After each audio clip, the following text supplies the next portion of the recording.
bother anyone, and, well, for some, hopefully that is helpful, at least.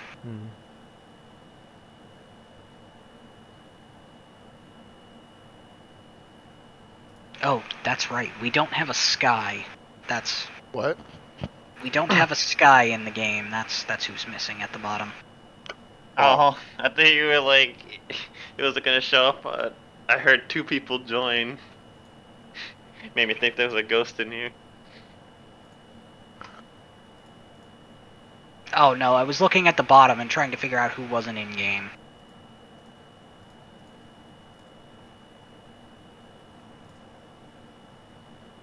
Alright, so...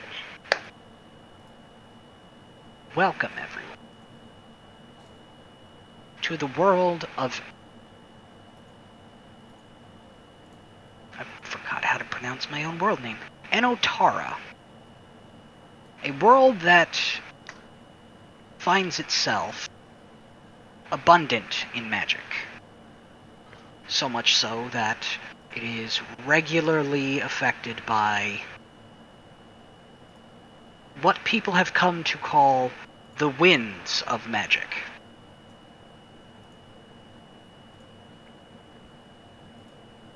These winds, well, cause various things to happen, and some know more about them than others.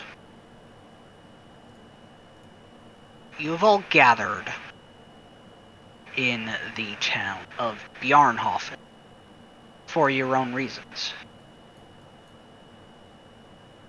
Been traveling for quite a while, and the port town is a welcomed change of pace from the open ocean or the road.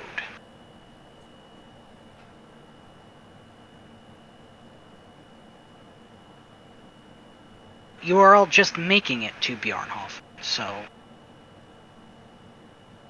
either you are coming by ship or coming by land.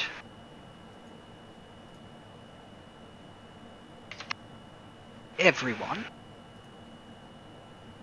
roll me initiative. We will see who is arriving first.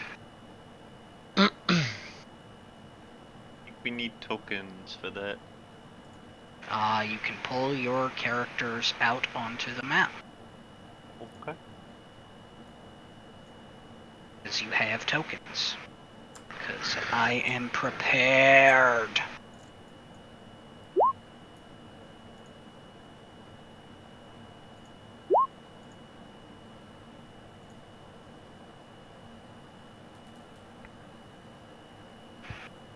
I rolled up to GM, but it is a 4.16. That one.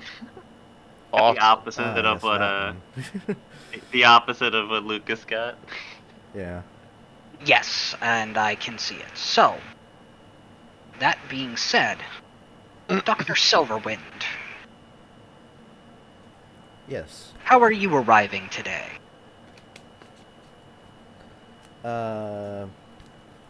Let's see. I'm presumably coming here by boat since I'm coming from a different continent. Yes. All right. I suppose so I'll have just arrived. yes. Just looking around. See if there's a place to stay. Yes, there is. The smell of the salty ocean that you've been smelling still permeates the air as you disembark from the ship. When you get off, you notice that there is a local bustle of people moving about.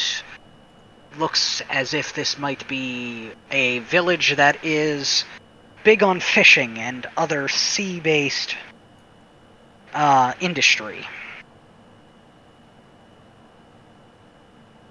You see various workers moving about the docks, building ships or hauling fish, and obviously there is a dock that you berthed at and guides you in the direction of the shore. Stepping off of it onto land, you notice that nearby is a tavern with an attached inn. It's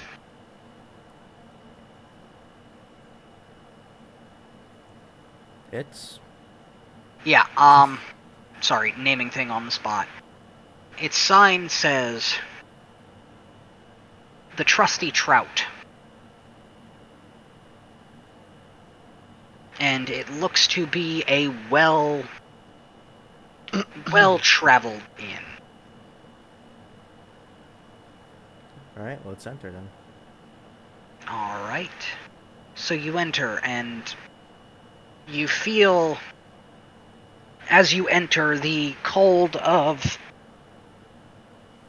the outside be washed away by a lit fire and the warmth of the fire in question.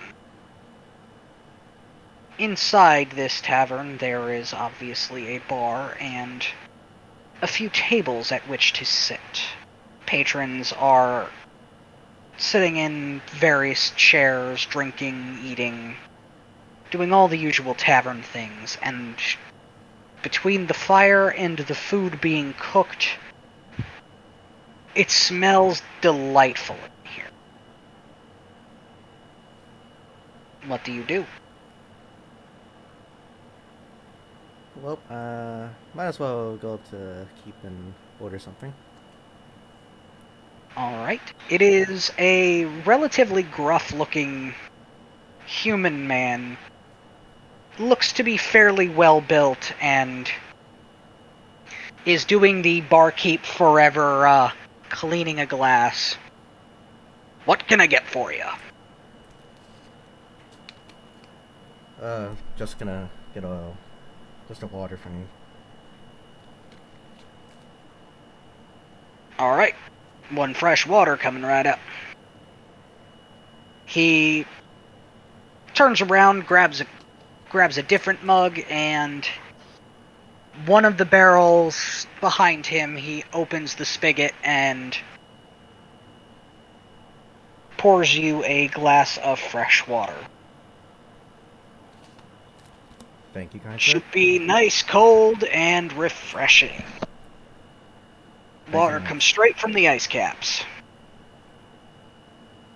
How much is it for a night here?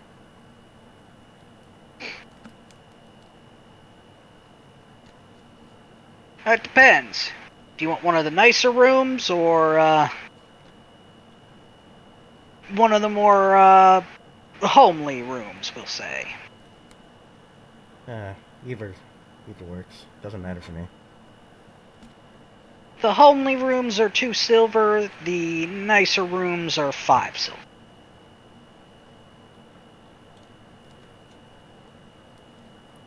I guess The I'll major take whatever's difference is... cheapest. I'm sorry? I'll take whatever's cheapest. Yeah. Alright. So that'll be 2 silver. The major difference is the more expensive rooms have an ensuite little bath area that is separated from the main sleeping area. Whereas those without, there is a shared bathhouse out back. So how's the gold to silver conversion gonna work? I only have 1 gold on gold me. is 10 silver. 1 gold is 10 silver. Think of it as coppers are pennies to silver's dimes to gold's dollars. So 2 silver. So there's 10 silver in a gold. yeah, so pay 1 gold and get 8 silver. Correct. Change. There we go.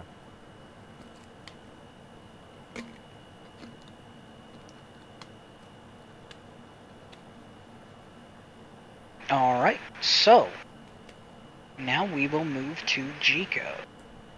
I forgot Bryn. I'm just gonna put her at the end.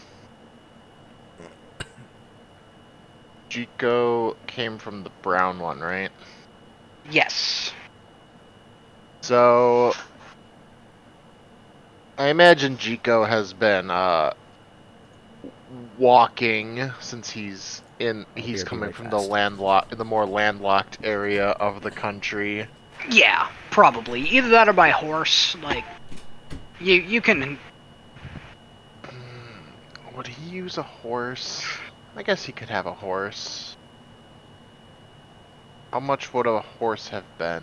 I guess to rent one for the. I mean, yeah, because he probably would have had to buy one, right? I mean, So there are horses. I don't know if you're using them straight from PHP, Magnus. It's 50 for a draft, 75 for a riding, and too much for a warhorse. 400 for a warhorse. yeah, nobody has enough for a warhorse, but so were you in service to anyone prior to leaving Yaoyonate? Um, not prior to leaving, but after he left, he had tried to give his services out to various lords, and he probably was only around for a couple of weeks before realizing that the services he was providing were not ones that the family wanted, and he also did not really like doing the things he needed to be doing. He just kind of was like, I kind of want to just be the performer and a protector, but this family does not want either of those. I'm just doing their laundry. I don't want to be doing this.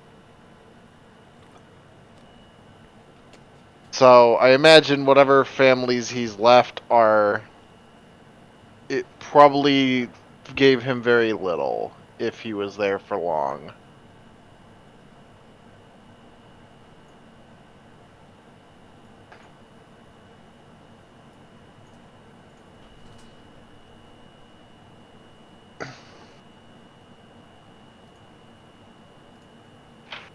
Alright, so he obviously would have picked up other jobs along the way. Perhaps just took a job that paid him in a horse. Yeah, fair enough. So, okay. That's fine. So, coming into town on a horse from the northwest. Yeah. Riding in, you notice that, much the same, there is a bustling fishing village within the walls of this town. There is quite a few there's quite a large housing area along with what looks to be a market district and a set of docks, which has an inn right on the waterfront. He'll go look for some sort of dinner since trail rations are only so good. So he'll probably go down to the pier and look for some fish. Yeah, it's very easy enough to do. The smell of salt water is pungent. And being that this is a fishing village, it is easy enough to assume that the freshest of fish will be closest to the water. You make your way there, and well, you were not wrong. Despite the time of day, which is about midday, there are still fishmongers willing to sell some of the morning's catch, along with open food vendors, and even the inn smells like it's got something cooking, if you so desire. The food situation is plentiful.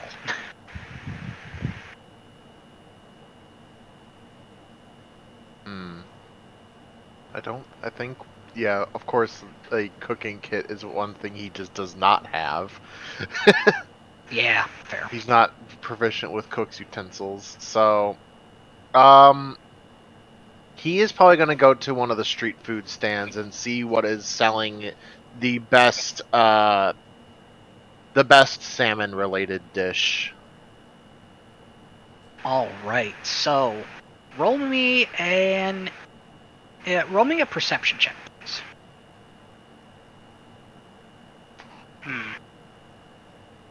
So, I mean, you start following your nose, and despite the salt water, you do manage to find a stall manned by...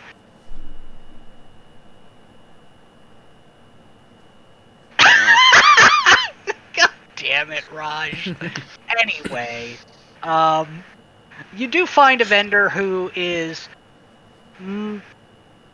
making some sort of salmon dish. You're not quite sure what it is, but it's got fish and rice and some sort of sauce.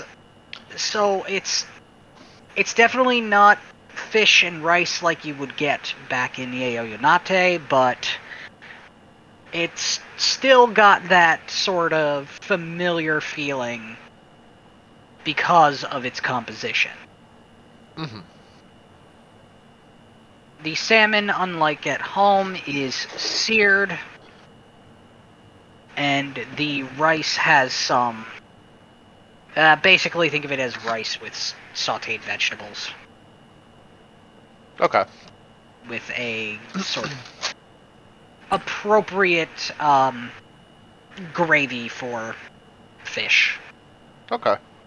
Yeah, if there's like a stool for him to sit down at, he will sit down and inquire about it. The woman preparing the food is like, "Oh, welcome, welcome." She seems like she hasn't seen a Panzerbjorn in a while. It's been quite a while. How may I help you today? I couldn't help but notice and follow my nose to smell the delicious salmon that you are cooking. I'd like one dish, one salmon dish, if you will, please. Coming right up. And you see her do basically what you were seeing before, but getting everything ready on a plate. There's a nice mound of rice with vegetables interlaid through it, and she pushes it down with a spatula, lays the fillet of salmon across it, and then tops it with the sauce. Here you are. Enjoy. And he'll bow his head. Thank you. You And are then very welcome. he will sit for a moment, admire the craftsmanship of the woman who had put this together, and then begin eating. Alright, and then while he is eating, the next will be Alex. Or Alejandro, or Alexandros, or...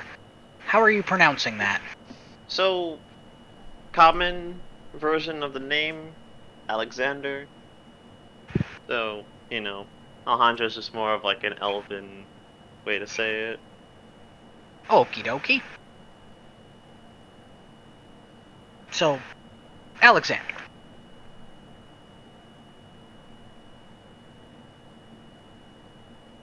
How are you approaching the city? It would probably be. Would it be a stretch to say that he's just kind of like waking up from like, previous day of just kind of like doing research and trying to learn about the let's say local plant life would probably be something would be his more recent interest. So, waking up in the local inn Sure. rather than approaching, or Waking up in the inn. being... I think that, or we could say he got back. He's coming back from camping out. We'll do that one. Okay. Alright, so, as you are approaching from what would be the north at this point, you see the same city as the others, or the same town as the others, smelling the pungent salt water and noting all of the various sights of this town. What do you do? I would probably find a place to get something to eat and also rest up. Because what time of day would it be specifically? At this point, it is about midday, so lunch, for the most part, is probably a good idea. Yes, and he'll keep it in the back of his mind and make sure that he gets a room for later in the night. That way, he's not just kind of like a random show. Hey, I need a room. Puts gold on table. Give him a little bit of courtesy in advance. Alright. So, you notice, as I said with Jico, that there's a large housing area that is further north, and then as you go deeper, there is a market and the docks. You would see the trusty trout, along with various food vendors, and a particularly out-of-place individual sitting at one of the stalls, eating a plate of salmon rice. Specifically, the Panzerbjorn, who, in a city that is mostly made up of humans and some other types of near-humans, is a quite out-of-place sight. Is there anything like that Alexander would know about Panzerbjorn? It's not specific knowledge, just travel, if anything. They tend to either live, depending on which variety, they tend to either live in heavily forested areas, or the more feral variety tend to live in the polar regions, up in the mountains, where they are more likely to be left alone, but also find, say, your helpless animal that they can trap and eat. Yeah. They're more of the trapper and scavenger type for those that live up in the mountains. Are they a social people, or you typically don't want to? The ones that tend to live in the forest are generally more so. They do live in tribes either way, but whether or not they would welcome you into their tribal area is more dependent on the tribe and individuals within. This looks to be a Panzerbjorn that probably lived somewhere that was wooded, or perhaps in a city where that was nearby a wooded area, as her color is brown. So he'll keep that in mind, but the first thing he would do is kind of like, go over to at least get something to eat, since it looks like selling good food. Why not? Alright. So you're going over to the same stall or to a different stall? Honestly, it probably would go to the same one because he might like as a fellow doesn't really fit the locale individual elven man might strike up a conversation. We'll see. It depends on if he's friendly or not. If he's not friendly, understandable. Have a nice day. All right, so Chico, Yeah. a red-haired elven individual has sat down next to you and orders food.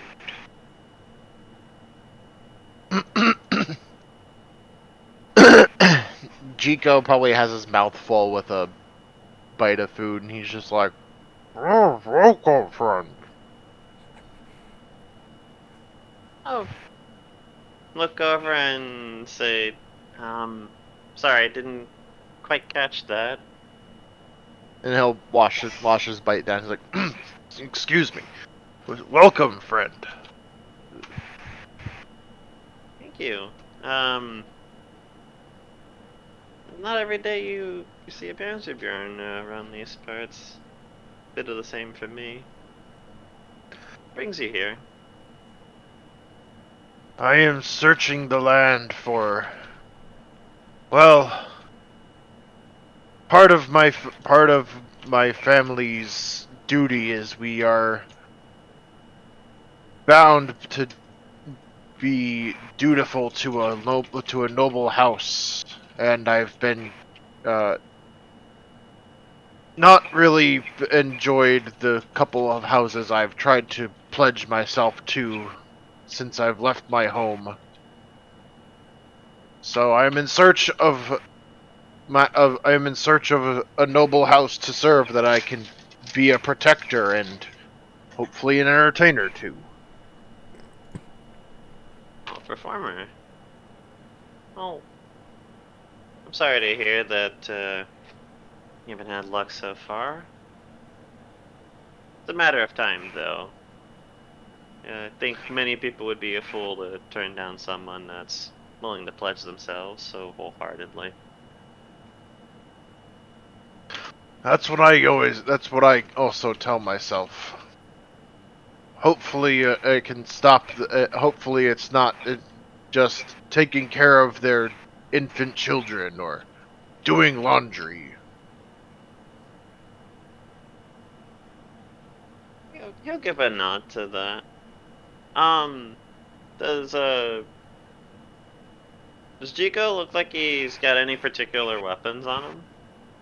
On his waist, he has two katanas strapped, two shorter katanas. Okay. And he'll kind of like look you over and say, "I see you didn't come this far without being able to defend yourself." My family has a long tradition of a two sword style that has been passed down through our ancestry. All sons must learn it as a matter of protection and to fulfill to fulfill their bodyguard duties. Looks pretty impressed. Like, there's a genuine like nod of approval, and he'll say, "I say, my family wanted to teach me the way of a duelist, single sword combat." And you will notice that he has a oddly designed, unique rapier at his side. He also would have another weapon that seems to be kind of in like his pack, but most you could see is it's kind of like a larger weapon. He probably would have put the pack to the side as he sat down, just to not be wearing it on his back. But it would be actually, it would be in front of him, just so no one can get any funny ideas. Like right in front of the two legs. It's quite the weapon you have yourself there. Yeah. This is the weapon that my mother hired a notable craftsman to help me meld. I'll admit I did not do too much of the work as I was young, but this blade has been with me for quite some time.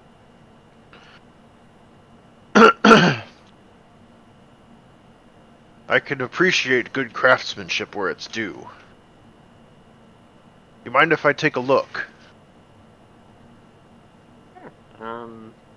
And he'll carefully unsheath it. He'll do the thing where, like, it's a slow thing so no one thinks he's, like, drawing a weapon to harm. And, as you kind of look over it, item-wise, it is an elven foil that has been upgraded using the elegant property.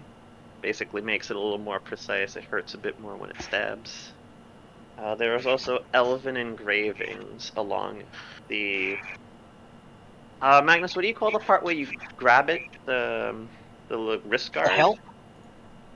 For rapier, you know that thing that kind of like is... The part where you grab it is the hilt. Or the Oh. guard? But the part that goes around your hand is the Yes. guard. Yeah. The guard, so that's where the engravings would be. I'm sorry. I'm also a bit tired mentally. What does the writing say? Jiko can read Elven. It would say... To a warrior of two lands.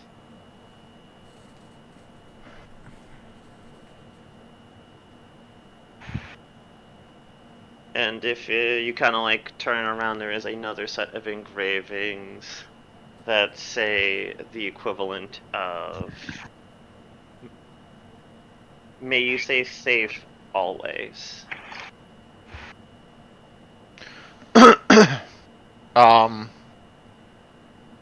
Okay. And then what can I roll to kind of just like give his like eye to it?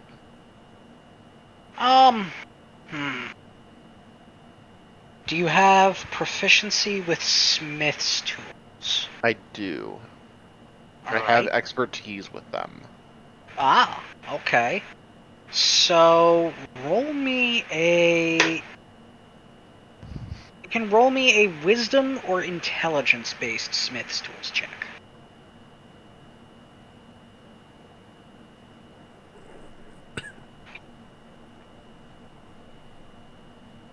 So, looking at this weapon, calling it a rapier is not accurate. As a rapier,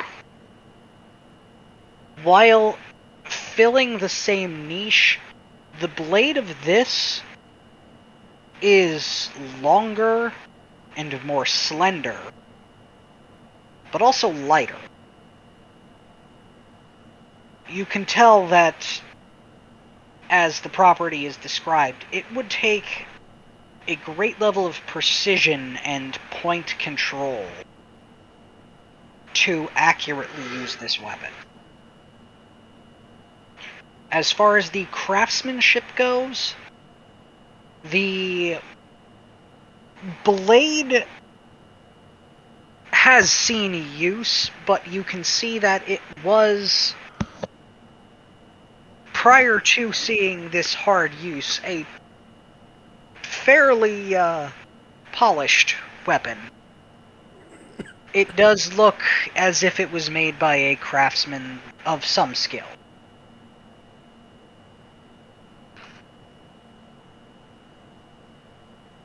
And he's given his view of it. He's like, yes, a fine weapon indeed.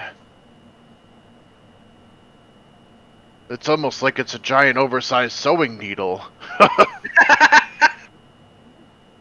The tip is such a fine point. Laugh at him. And Jigsy was not expecting that comparison. Yeah, that's one way to compare it.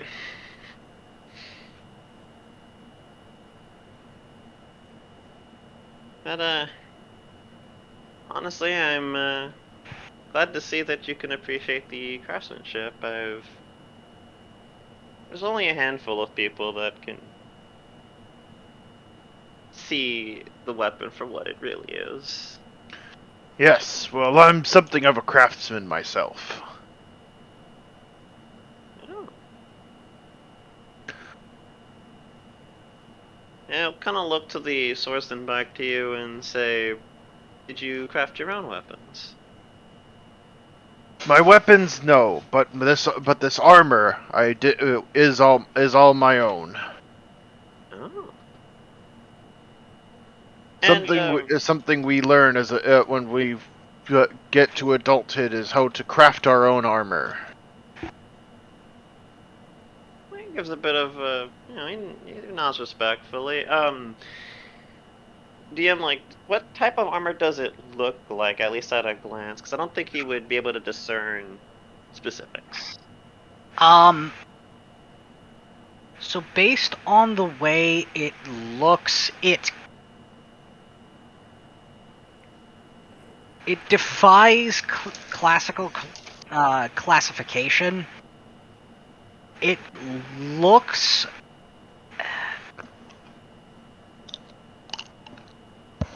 put simply, it's a custom built piece. But Like he it, wouldn't be able to discern, like, a light, medium, somewhere in the middles. correct. Interesting. Out of character, it doesn't have a weight classification. Okay. And he'll say, "It is certainly the most interesting armor I think I've seen since I've begun my travels."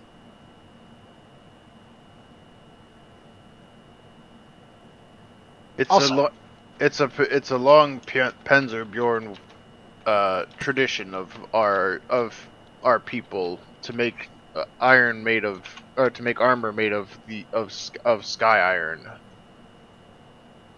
so that does beg the question, Sky. Hmm. What is Jiko's armor made in the style of the samurai's traditional armor, or Yes, because it's part of the. I would say it's also part down to the individual, and yeah, since his that makes family is uh, living in a not Japanese city, sense. Yeah, fair. that is the armor stylings that he is familiar with seeing and made one for himself. Yeah, that makes sense. All right, so yeah, you were going to say, John. Hmm? Oh, I honestly, if I was gonna say something, I think I lost it. Hmm. That train of thought has left. All I'm right. dead. So on that note, I think we will switch over to the next traveler. Not that I want to interrupt, but I would also like to introduce him. Go for it. Ragmek. You would probably most definitely be on foot because Yeah, because of the two fortresses here. Well, the two right here. Slayer's you would be on your way from Slayer's Keep more than likely. Yeah. So,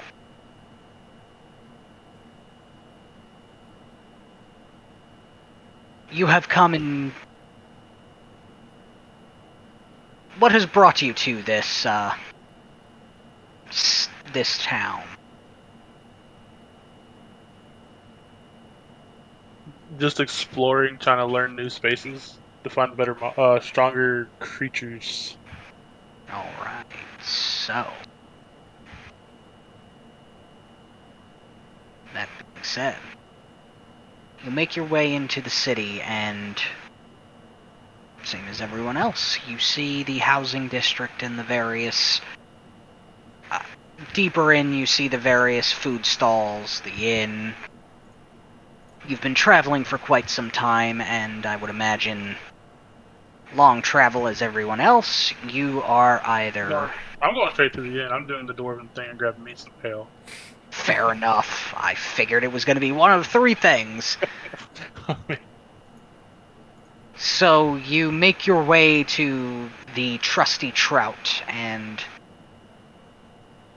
upon entering you notice that it's quite a warm and cozy place, and it does not appear that they have any shortage of ale.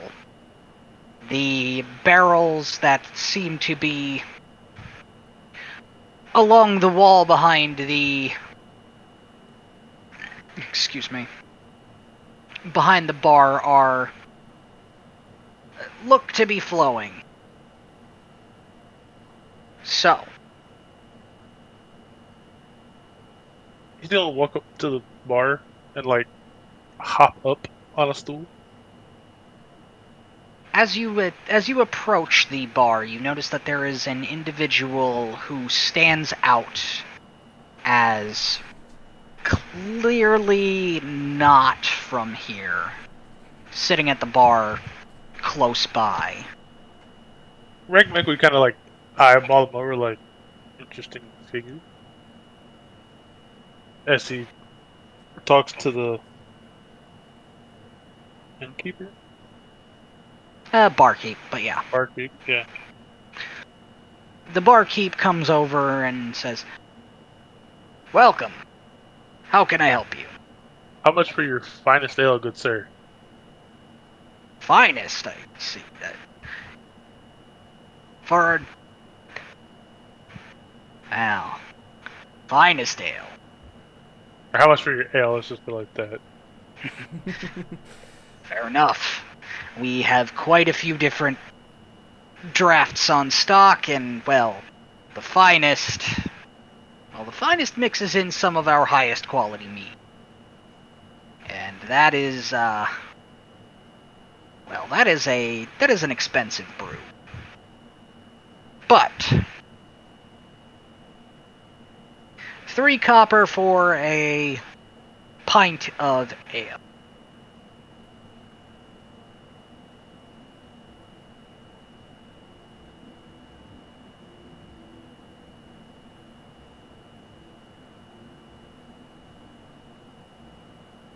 I'll take a pint of ale and a room.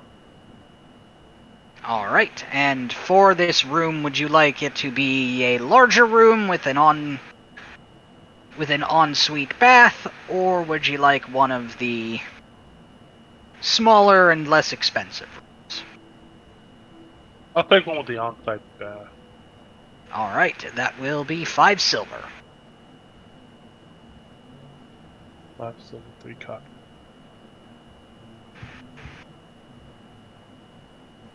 You'd have 4 silver and 7 copper left from one gold. Okay. Thank you, good sir. You are very welcome. You are free to sit here or have a seat anywhere you'd like.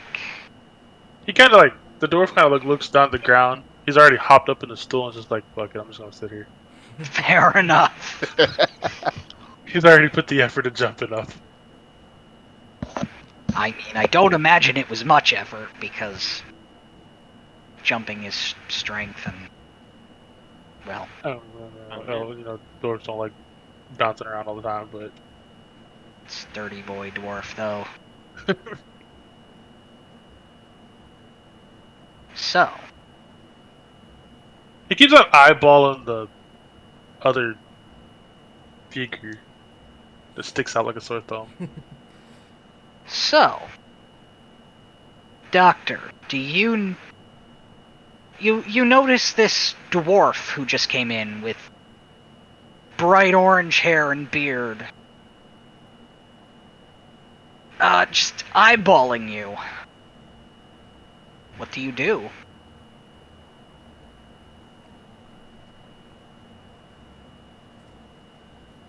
I start out, yes, yes. As if you haven't seen anything like this before, I'm sure. What do you want? What brings you to these parts, sir? Ma'am? Not sure, because your voice sounds kind of echoey. Just here for a rest after a long journey, that's it. See, I see.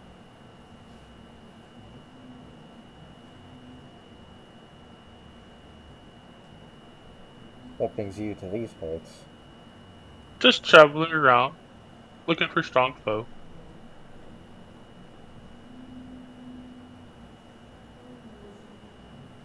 Well, how goes your search so far? It's going. I have yet to find anything strong enough to please my hunger. Your hunger. Now that's a curious word to use. As Ragmeg kind of like chugs back the rest of the ale out of the pint and slams the glass onto the bar.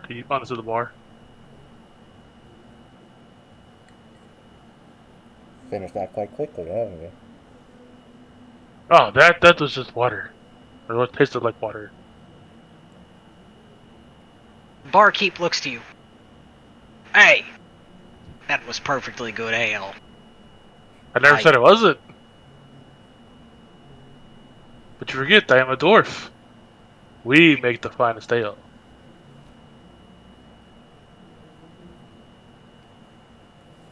He's challenged the barkeep with that. He arches his eyebrow.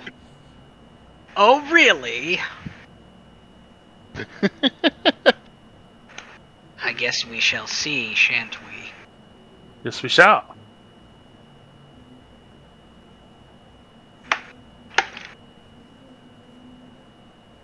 I heard an actual pour happened over the mic. Oh, no, Funny. that was me drinking water, sorry. No, but he almost sounded like he was about to pour, so, like, some of the air quote finest ale. Like, oh really? Hmm. I mean, he does take your tankard and opens opens the water jug first into the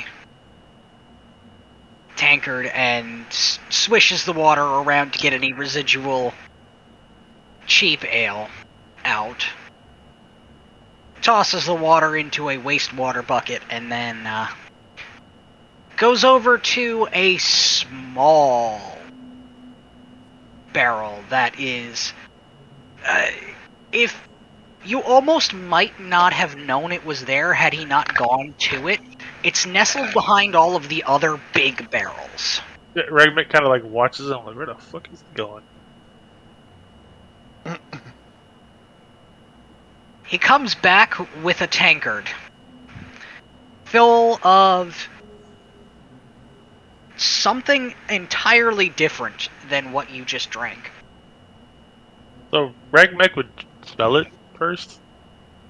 So, unlike what you just drank, which was your fairly stereotypical ale, it wasn't quite a pale ale, but it wasn't like a dark lager. It was just standard. This, on the back of your nose, you feel a bit of a burn of what is a higher strength alcohol, but you don't smell the you don't actually smell the alcohol. Instead, you get a nose of both the sort of breadiness of the ale, but also a sweetness of honey. He would kind of take a sip of it at first, kind of not like a sip, but like a normal drink, you know. So, like what you smelled, it tastes like ale that it tastes like one of the an ale that tastes very almost like fresh baked bread with honey spread over it, that it doesn't get too sweet to the point of being sickening, but also the sort of graininess of the malt and the sweetness of the honey do complement each other. So he would take another drink, and then all of a sudden he would just chug the rest of it down real fast, and then slam the cup back down. It is Ugh. also much higher in alcohol content than what you just had before. He chugs the whole tankard. And Ragmaker's like, oh, now that's what we're talking about. That's why it's our special brew. You played Mind if right I into ask? his trap card. He's a damn dwarf. You don't challenge a dwarf to drink No, no. The barkeep fell into your trap. Oh. Oh no, the barkeep knew what was going on.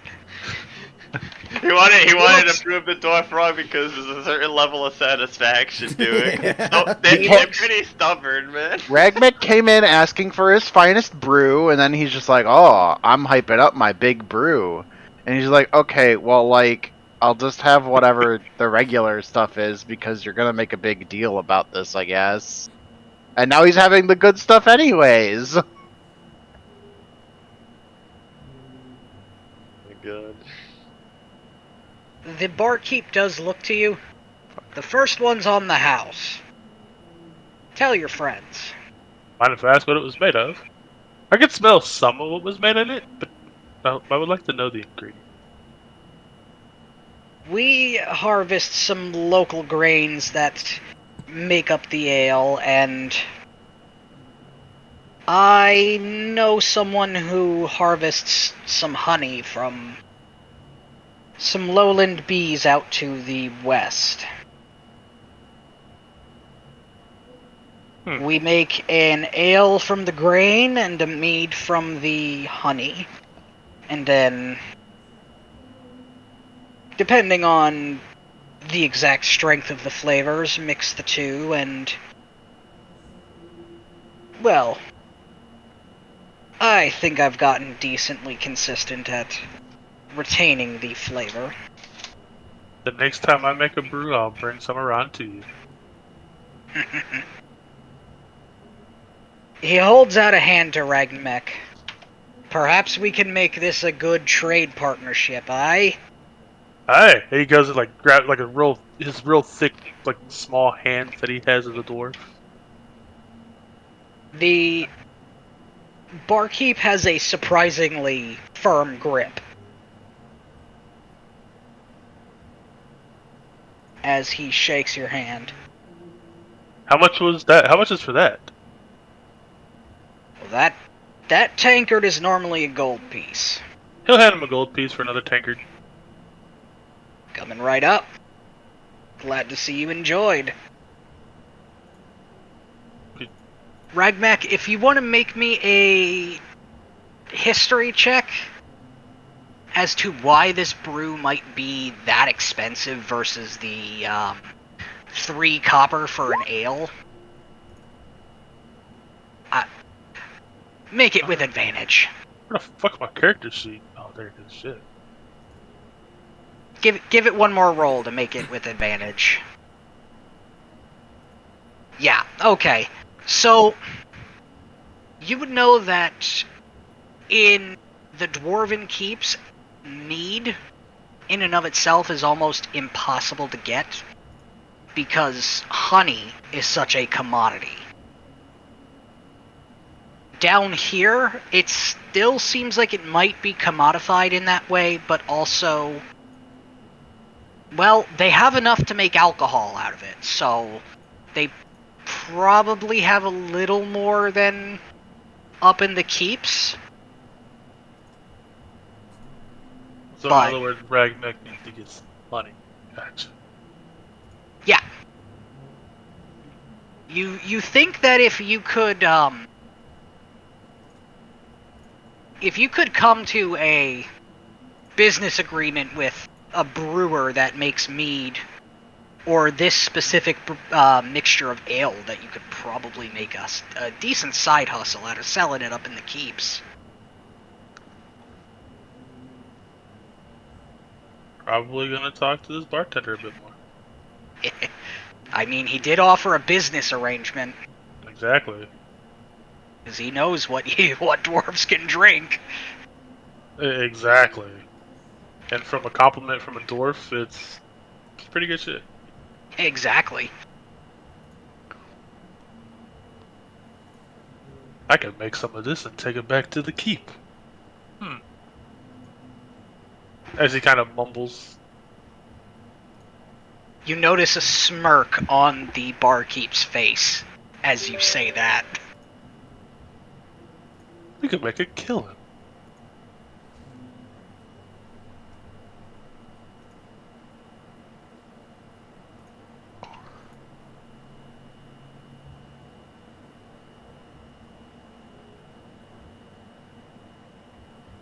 As he grabs the new tankard and starts to drink it. This time more slowly because he wants to enjoy it now.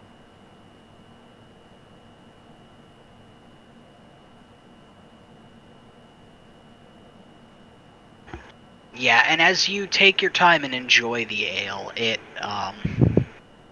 its flavor kind of blooms as you take smaller but more purposeful sips of this ale. The sweetness of the honey opens to a bit of an almost floral or fruity note, while the breadiness of the ale portion takes on some additional earthy tones that really round out the flavor.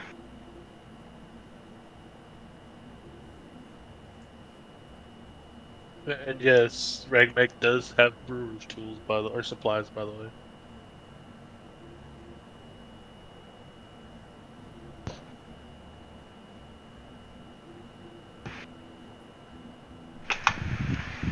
I guess I should have had you roll a brewer's supplies check.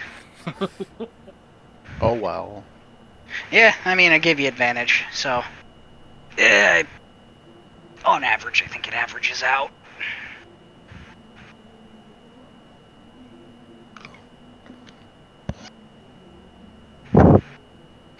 Alright. So with that, our last traveler arrives in town.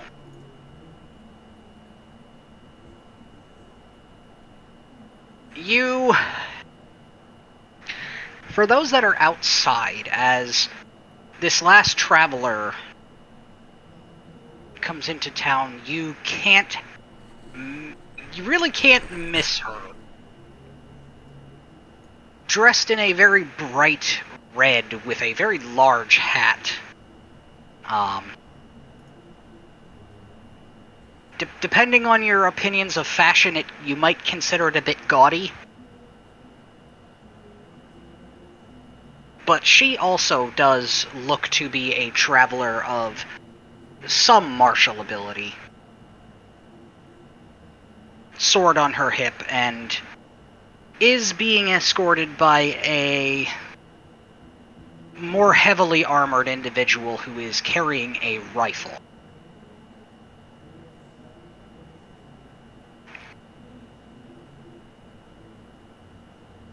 Looking about, she does see the two at the stall, and, well, being a traveler as well, has a seat and orders some food.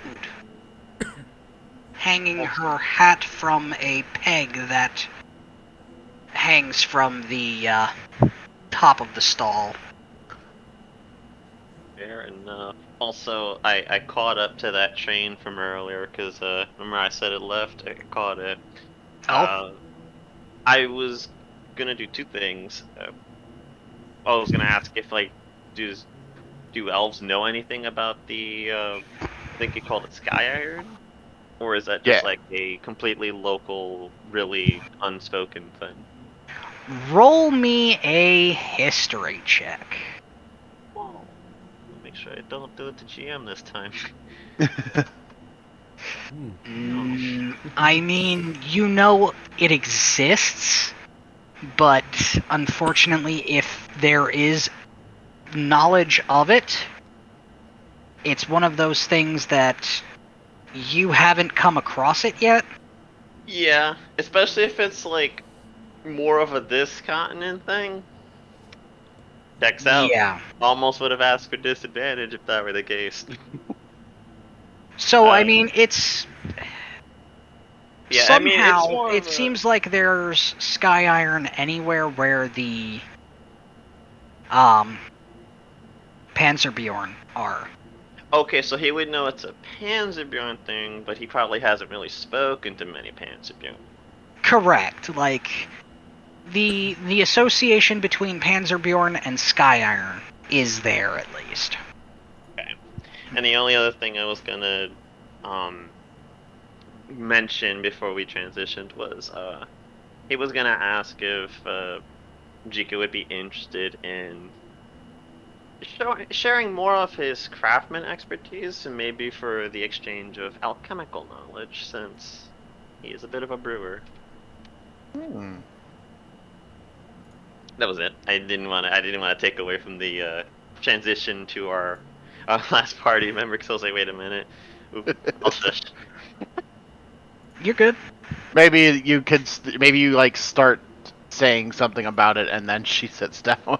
Yeah, like he mentions he's a bit of a brewer, like for alchemy. He would probably have said a bit of an alchemist, but then he'll notice someone sit nearby, and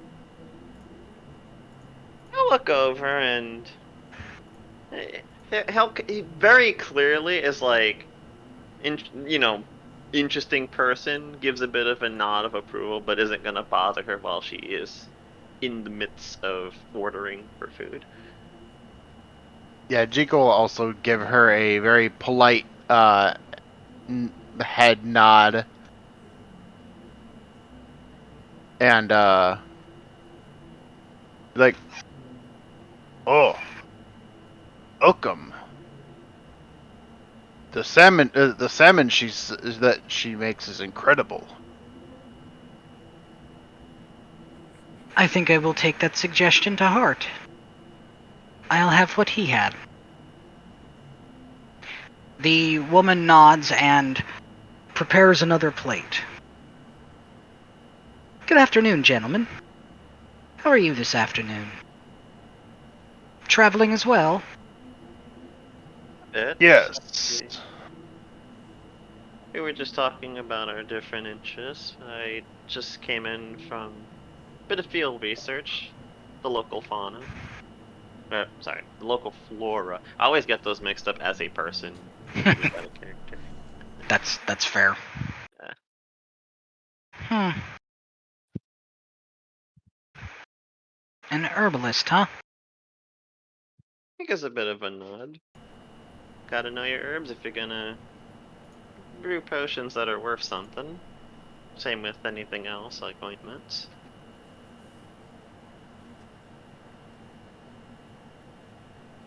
Perfectly fair. And he does do the thing where like he'll kind of like move back just a little bit so that they're not having to like if Jiko and Brynja are talking, they don't have to like basically talk through him. He just kind of leans back. She does give a small wave to the escort that was with her that seems to be he's dismissed to do whatever. There we go. Now we can eat in peace. Anyway, what brings you all to this town today, if you don't mind my asking? She asks, then takes a bite of the food which is given to her. Oh, how much does Jiko owe the That's a good question. fishmongeress or the cook?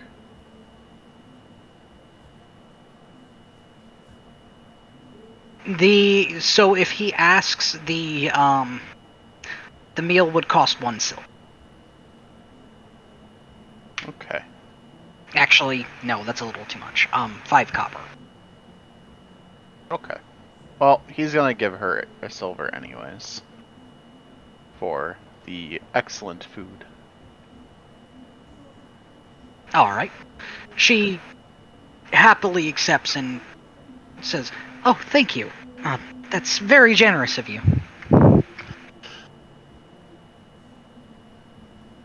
And if the food was particularly good, because, I mean, you know, quality deserves good tipping, he'll probably match that because, I mean, he got to meet good company, good food, the experience was pretty pleasant. I mean, it's definitely one of those cases of she lives in a fishing village. She definitely knows how to prepare fish Yes. and knows the pairings to go with them, as the sauce was a slightly acidic sauce to cut down on some of the fattiness of the fish, which made for a pleasant combination. The citrus notes were, well, pleasant, refreshing.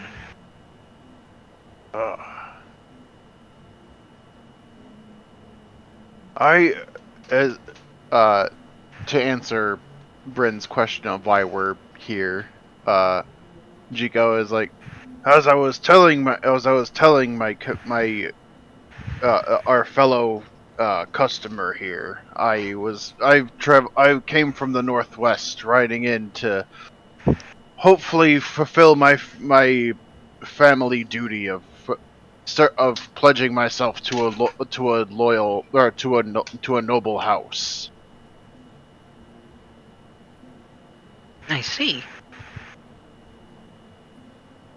And if you don't mind my asking, you say northwest. Where from, if you don't mind my asking? What is the town called? Can you spell it out for me? You are from this town here. Yeah, If you but look can you on the spell it out?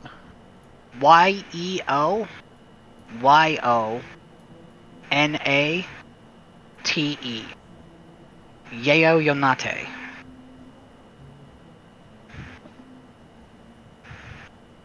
I come from Yanate, up in the northwest. Hmm. Quite a bit of a ways from home. Yes, I was admittedly supposed to make this journey several years ago, but well, father fell ill and somebody had to run the theater, and the one who was most dedicated to it was me.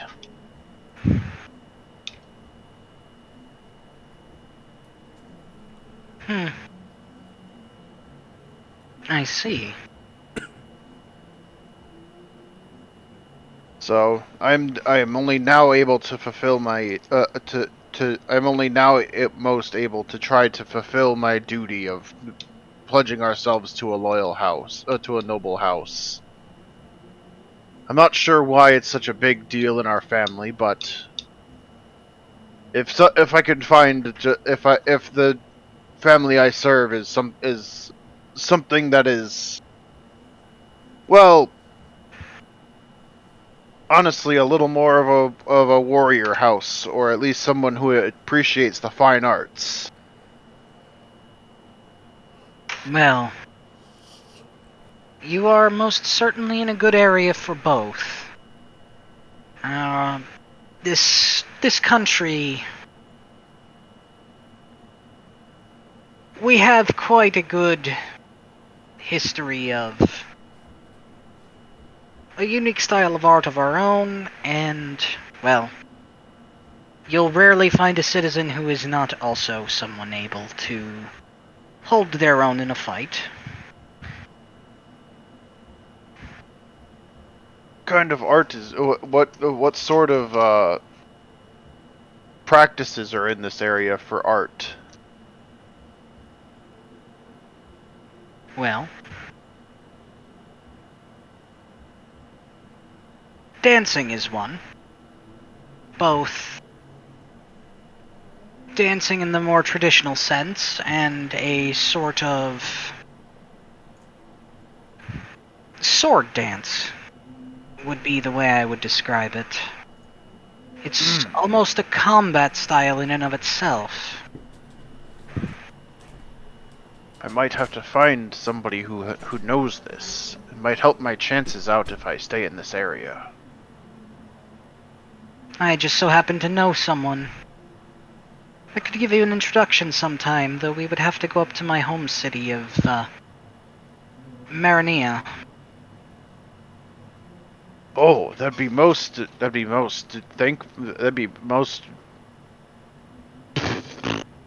What is talking? Appreciated? That'd be most appreciated. If it's not too far out of your way, that is. It would be no problem at all. I'm out getting to know the world a bit, and, well, meeting new people is part of that, so. Magnus, is the place up north like a capital, or does this continent not really do capitals per se? So, actually, that's a good point. So what I'm gonna do is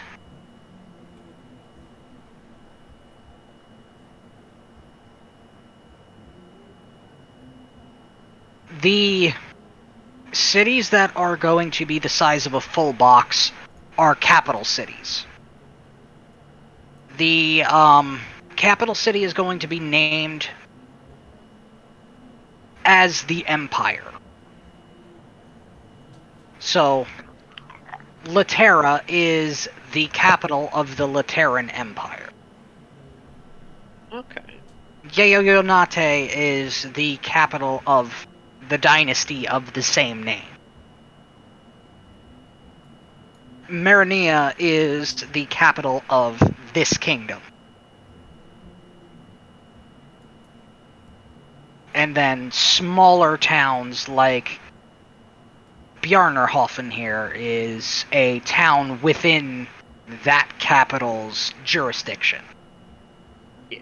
Which is why I just shrunk Slayer's Keep, because that's technically another town in Latera's jurisdiction. Alright.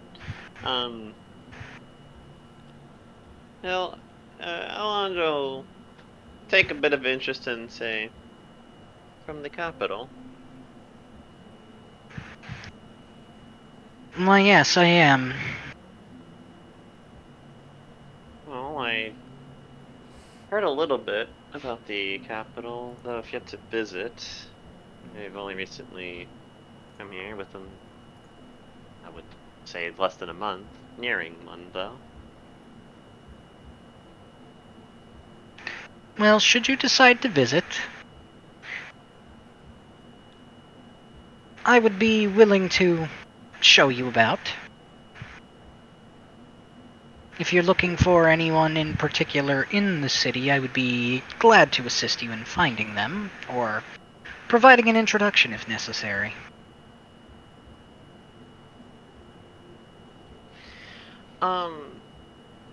With like the way that she had the person on call and all that, is it fair to assume that she's either upper class or nobility, Magnus?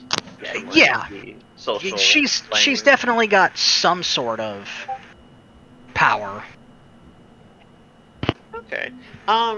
He'll kind of like make the hand apparent as he's kind of like. I think at this point he probably would just make sure his backpack is worn since he's no longer eating, and there's not really a point to necessarily leave it on the floor. But he'll make it a point to show to one or both of them, he's not hiding it from anybody, that he does have an intricate looking ring on, and he'll say, honestly, that would mean a lot.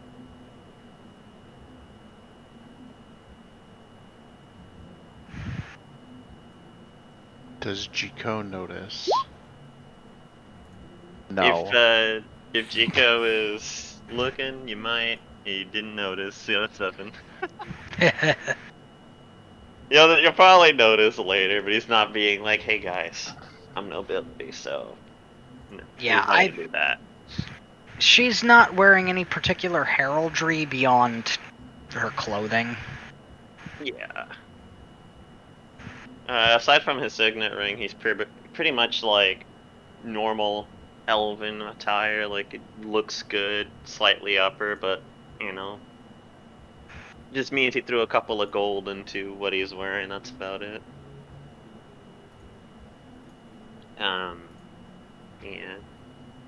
I'll say, honestly, I'm looking to do a bit of field work. I know at least back from my home across the ocean, doing work to help out around a town or city, especially when dangers about, tends to earn you a bit of coin, and well, I'm not out of funds, but I'd rather not get to that point.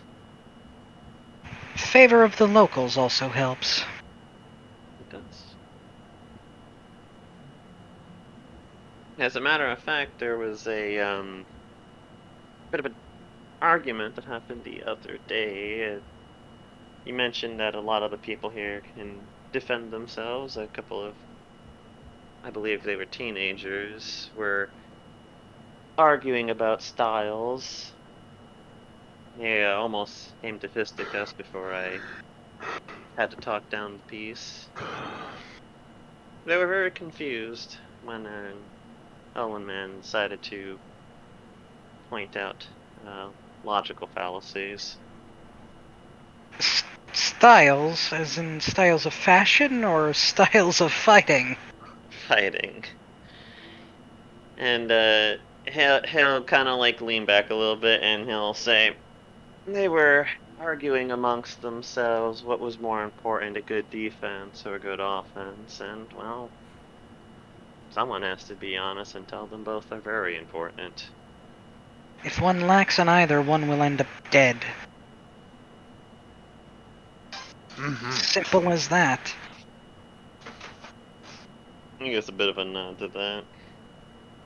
I still favor one or the other, but my hope is that they see the other side eventually.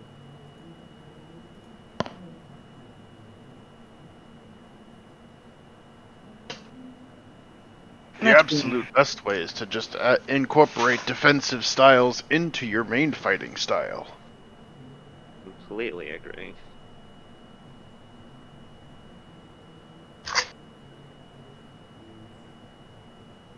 And Brynja would also see that he is, he looks like he's got the equivalent of a dueling weapon with him, so it makes sense why he's like, yup.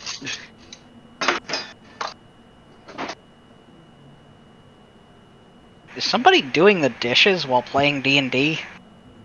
It might have heard my ice tray get the fucking thing back into the thing because I got up to get water. Okay. Like Magnus, people have finished eating, the person behind the stand's gotta do the dishes at some point. Might as well use the It's bowl. not like I've never not. It's not like I've never done. It's not like I've never not done dishes while playing D&D.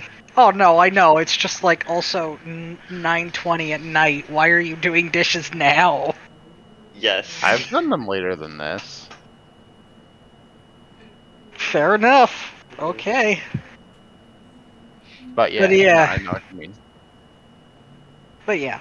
Bryn finishes her meal as well and motions for the lady to hold out a hand and drops a coin in her hand.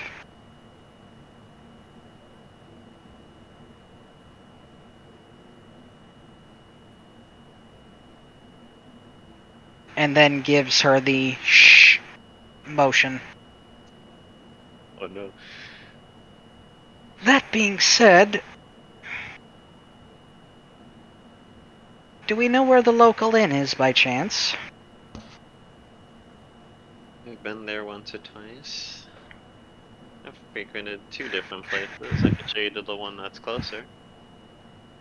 That's good. I went straight for the docks when I arrived in town today. As long as there is a decently soft bed and a bath of some kind, that will be enough for me.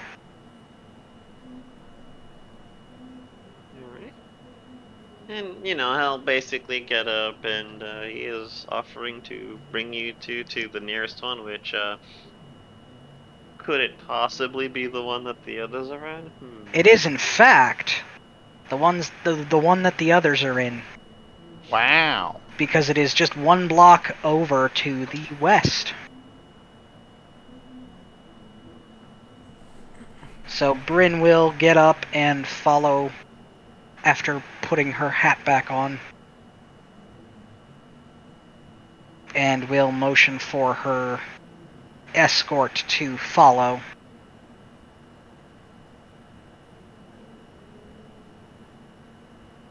Alright, so getting to the trusty trout. Again, you all notice that as you enter, the room is quite warm and there is a crackling fire on the one side. There is a cozy and relaxed atmosphere as patrons are eating and drinking and just in general having a fairly good time. Despite the people of this country generally being fairly combative on the field of combat, it looks like they are quite relaxed in here.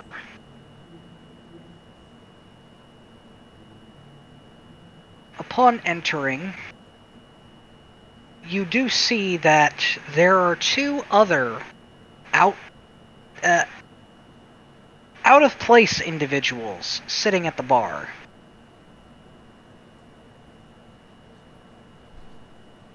What do you do? Well, Chico is gonna go up and, very untactfully just go, and ask for, room openings.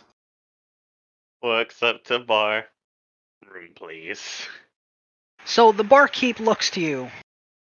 Huh. We don't see many of your kind here. Welcome, welcome. What kind of room would you like? We've got ones with ensuite baths and ones with access to a shared bath that is just out back. Either way, you've got plenty of hot water. Oh, that sounds wonderful. I'll take one with the ensuite bath. Alright, that'll be 5 silver. And he will clink the coins in his hand. Thank you. Bryn will say, I'll have one with an ensuite bath as well. Same here. Which, I was gonna mention that, he probably recognized Alejandro at this point because about half the time he's been here, been sleeping at this inn, chilling. Well, it looks like I can close up rentals for the night early. You booked already? This early in the day? Booked for the more pricey rooms at least. Just in time then. You 3 took the last 3. Oh,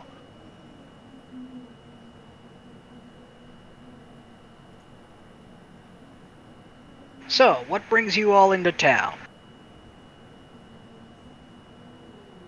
general travel.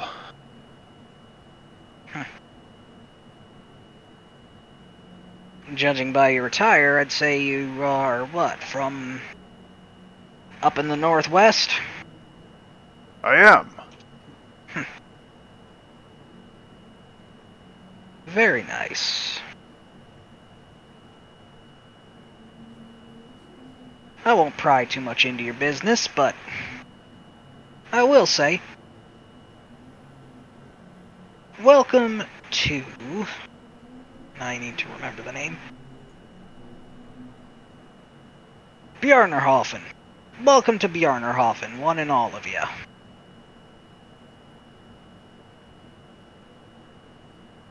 It's been such a kind town since I've been here.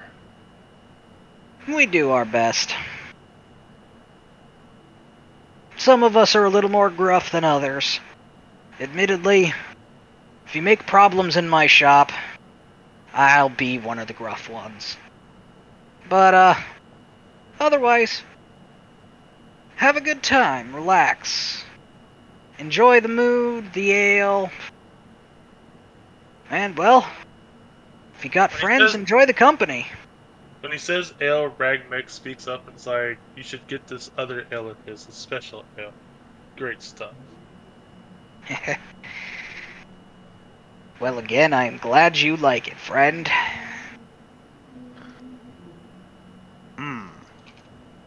The special ale intrigues me. Totally worth it, I promise you.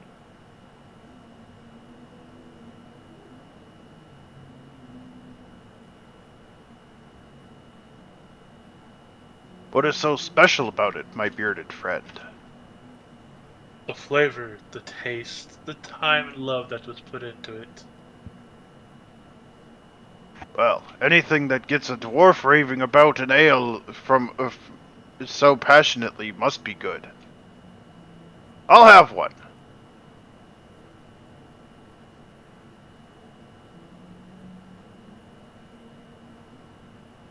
The barkeep gives you a nod and grabs another fresh mug. He does walk over to well, again, unless you were specifically aware that the barrel was there, it's a small barrel that is behind the larger barrels. And comes back with an ale that smells as if that has the burn on the back of your nose, as I described with Ragmek, but also has has the same smell to it as I described. Mm-hmm.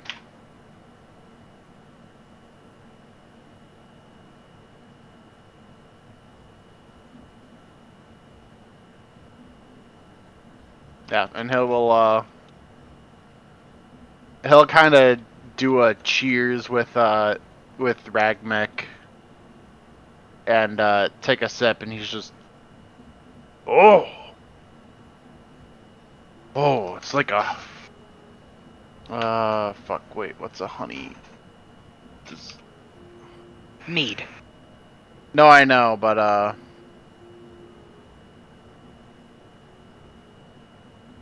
I'm trying to think of like what something that they would have, like a honey dessert that they would like a honey bread that they would have in like a Japan thing, but I can't really think of much. I mean, I'm pretty sure they have sweet bread, Yeah. so you could just say, like, sweet bread. It's like drinking a honey sweetbread.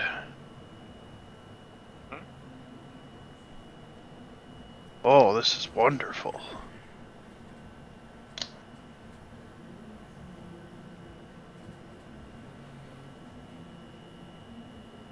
Well, I am glad you enjoy.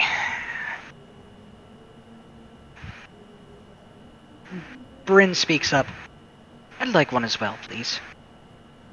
To which he goes and retrieves another. That's a gold, right? Yes. Alright. Does he have a specific amount that he gives to everyone? Because Alex would probably want some, but past few times he's probably been like just enough to enjoy the flavor, not to get drunk. Because I'm assuming they don't really do fine wines at a place? Or do they? So they don't do wine in the sense of like a grape wine. They do mead. It would be a lower proof, closer to your standard wine. Something about the concoction of this specific brew makes it higher proof. But one of the meads would be like 15% alcohol by volume, whereas this is like 25 to 30. Oof. Yeah. The meads, he does have a larger barrel of the standard mead, but then you would know that from the bit of time you've been here, This ain't the same. depending on what you're looking for, he does have a couple of different varieties of mead. So if you're looking for something fruity, he does have a cherry mead that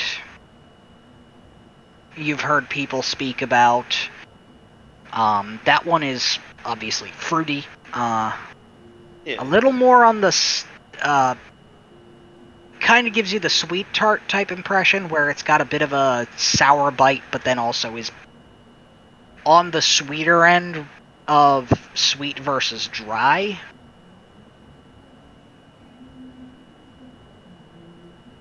You would know that he does have a barrel-aged mead that gives you a bit of, like, charred oak to the flavor of the mead, which gives it a sort of smoky and vanilla taste on top of being mead. And then he does have a quite expensive variety that is made with a fruit that he imports that turns the mead from like a golden color to almost black. If you hold it up to the light, it's actually purple, but in the bottle, where it's like all together, it almost looks black. Yeah. He's probably bought one of those at one point just to try it out, and like it was one of those things of like it costs enough he probably won't get it twice, but he was absolutely interested. I mean, honestly, he would probably at this point, if he doesn't really do like a set amount kind of serving, he'll probably just get what everyone else is getting, because the idea is to have what the others are having, just pace it at that point then, because he doesn't want to go too far with it. For an ale, it would be your standard 1 pint pour. For the for this special stuff, it is still 1 pint, but again, that's probably why it's so expensive, because it is a higher proof, and it is a large quantity on top of being mead and ale together, that it's a craft product. The final mead that I described is the most expensive and is a lighter pour. Where it's basically, think of the stemware glass, how people pour wine into them, versus a pint flagon. Yeah. There's definitely a lot more in the flagon than there is in that stemware glass.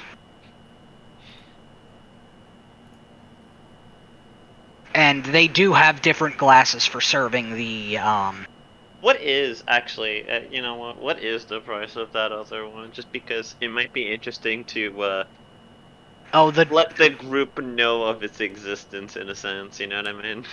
The dark mead for a pour is the second most expensive drink that he serves regularly at 5 silver for the drink. Okay. And that comparable proof, the 30% alcohol, it's probably less than that because that's actually pretty high, isn't it? It's 30. so that depends on your idea of high. I thought the average was like 18 or something like that. For a wine, 18 is pushing the upper limit. For a liquor or for a spirit, you're talking 35 to 40 as the average, and depending on what you're using it for, you can go into overproofs of like 75, 80%. When you just want to like give yourself Usually you use full those. throw down. You don't usually just down. No, I meant overproofs more like you that. as the person getting thrown to the ground after you drink Oh, that. yeah, that's You want usually to get something. drunk? You're getting drunk. Those What kinds of proof things would usually be? fortify a mixed drink. But Right. anyway, What back would be to the proof relevance of of the game. the second most expensive one? So that, you get the idea, is another very craft product where the cost of the ingredients is really what's driving the price. This is about your somewhere between 18 and 20% Yeah. alcohol by volume, so not as strong as what the rest of the party is drinking, but noticeable. Yes. So he will probably get that as like a to join everyone with the drinking, but also we do have a dwarf that's currently sitting here. He might see that and be like, "What is that?" Because it's probably the most interesting looking thing that he's got here. Especially when you start checking it with all the lighting and all that.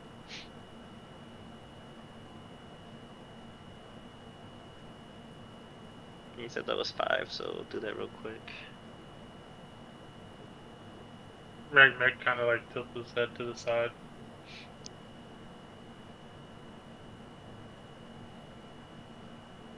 You see in this glass, the elf is drinking from a liquid that is at first glance black, but when you look closer, it is, when thinner, a deep purple.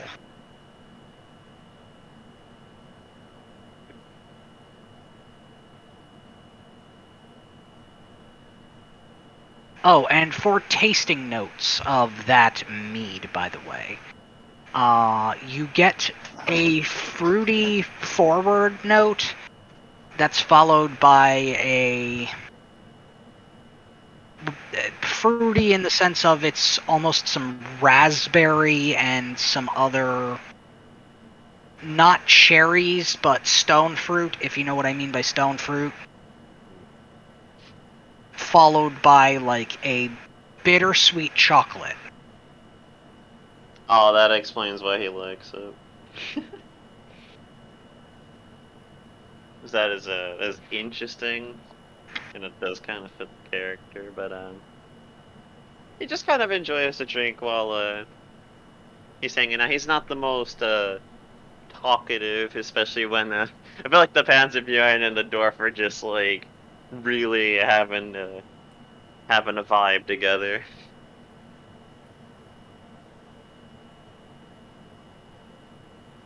But yeah.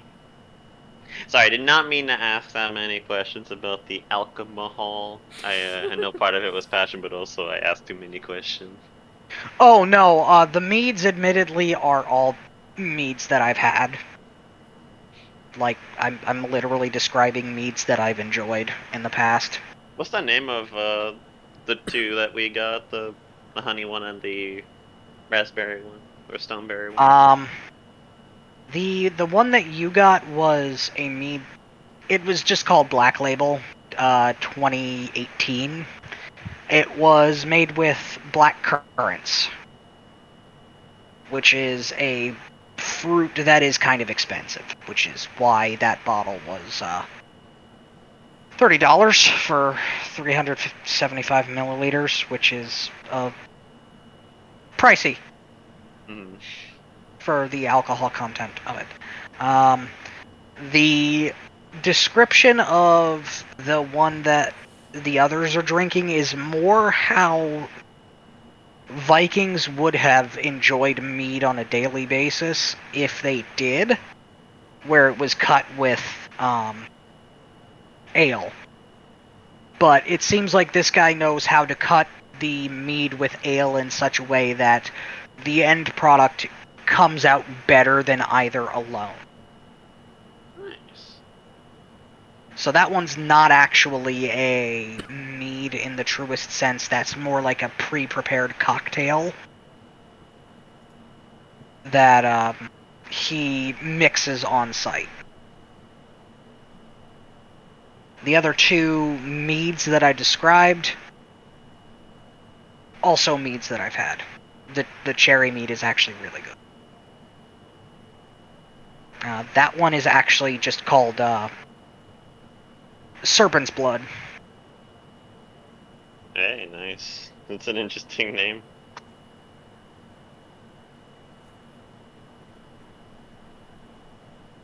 So yeah, you've got this group of 4 traveling individuals Five. sitting at the bar. 5, sorry. Yeah, You forgot somebody. Oof. Yeah, myself. Anyway, you got this group of 5 travelers sitting at the bar, and all meeting for the first time.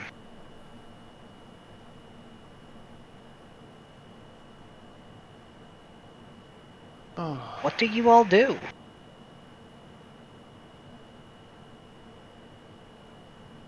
Well, drinking for sure, for one. Fair enough. Dr. Silverwind has not really noticed most of the people inside. He's just been reading his book, so.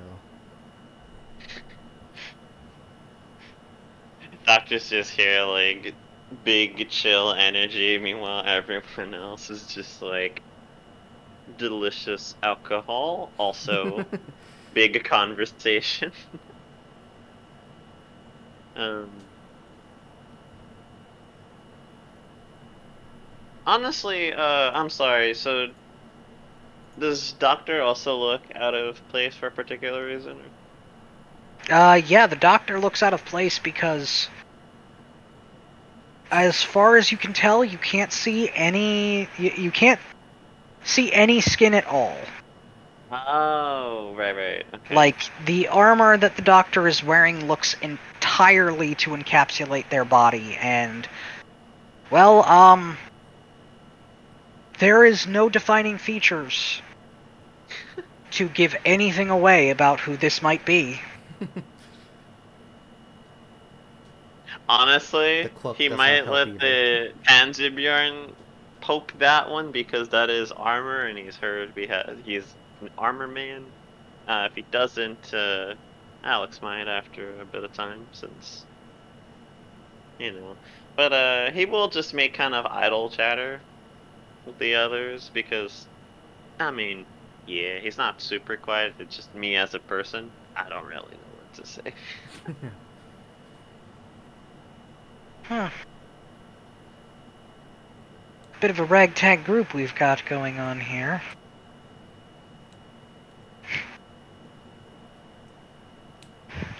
Finally, collected some of the more standout-ish people. Honestly, it's kind of interesting.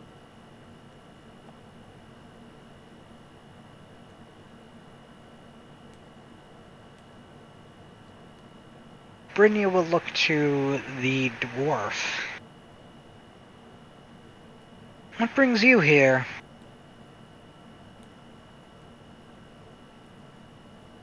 Just out exploring, trying to find stronger foes to feed my hunger.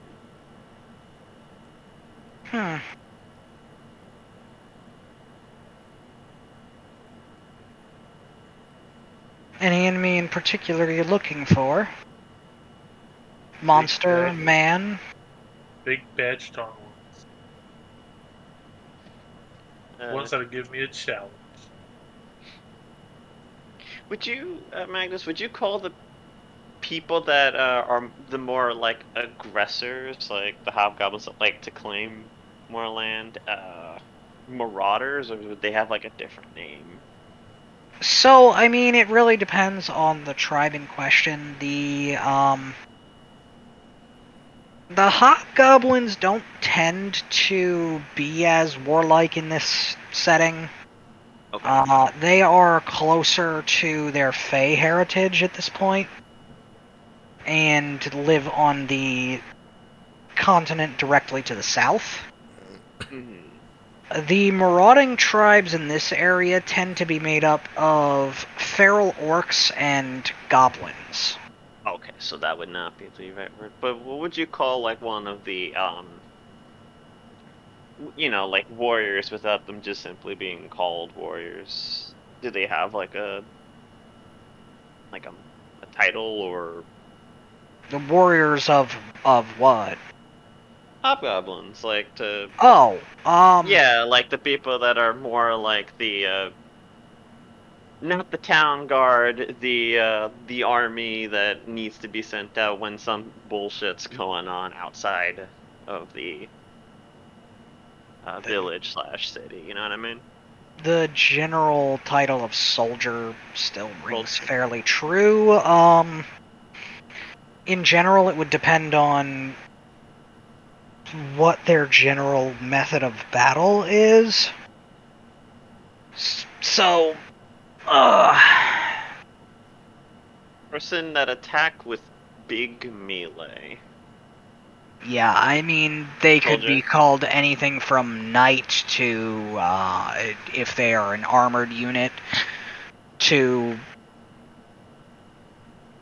just a footman, Alright. if I they was just are your standard rank and file soldier.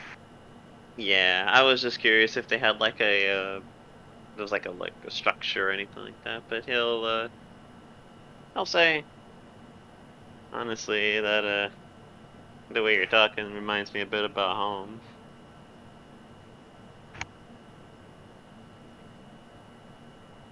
My friends and some of the family that I know, they love a good fight, especially against something bigger and stronger than them.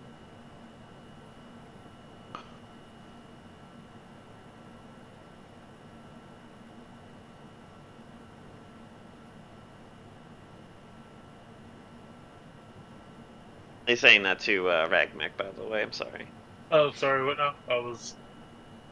He's just saying that the way that Ragmek's talking reminds him of friends and family that he knows, because they like to fight things that are bigger and stronger. If they can join in it. Oh, yeah? Well, I mean, challenge.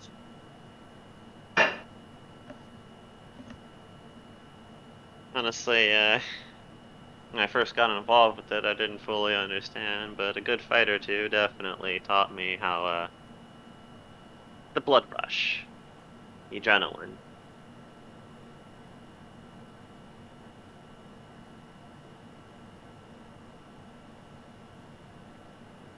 What's the strongest thing you've taken down, Ragmak?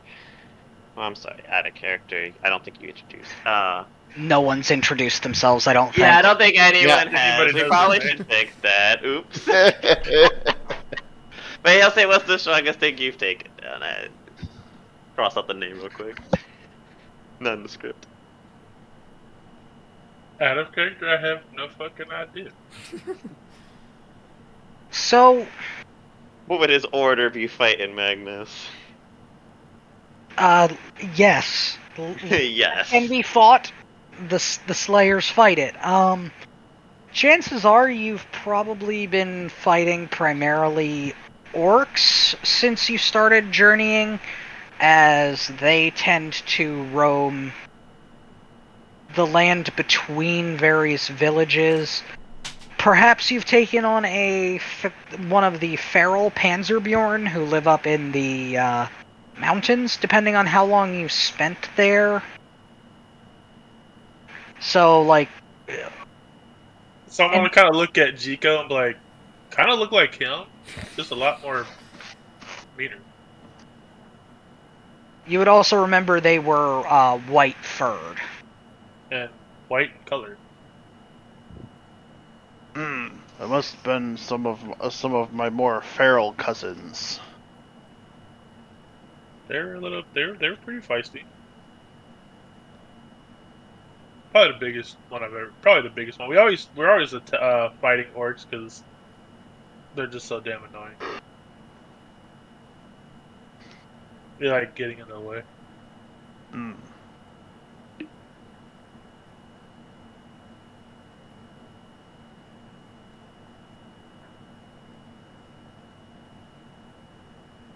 Hmm.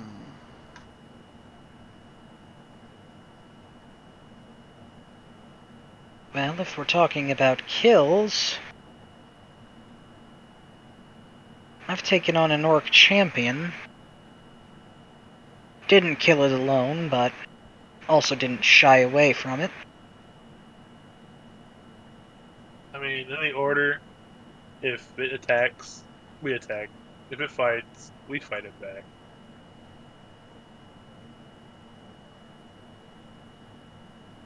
Sounds like your order and my family would get along quite well. If it shoots, try to not die and shoot it next. My father would toss an axe at it. I mean, who said I haven't? I'm not saying you didn't.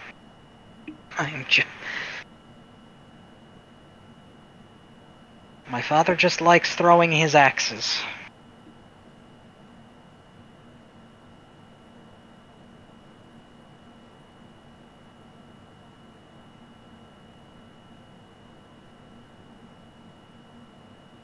What about you, Oh, I don't know any of your names. Come to think of it, I've never introduced myself either. I guess I'll start. I am Brynja. Bryn, if you'd prefer a shorter name. What about you all? The common pronunciation is Alexander, but Alex is fine. Alright. Jiko.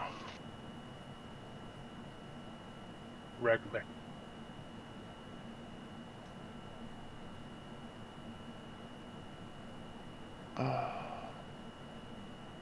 She looks to the doctor. What about you? Mr. Quiet One. You have business with me.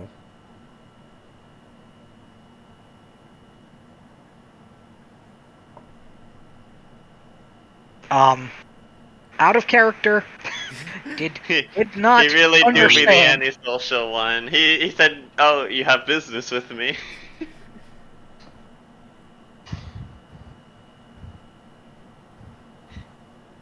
uh,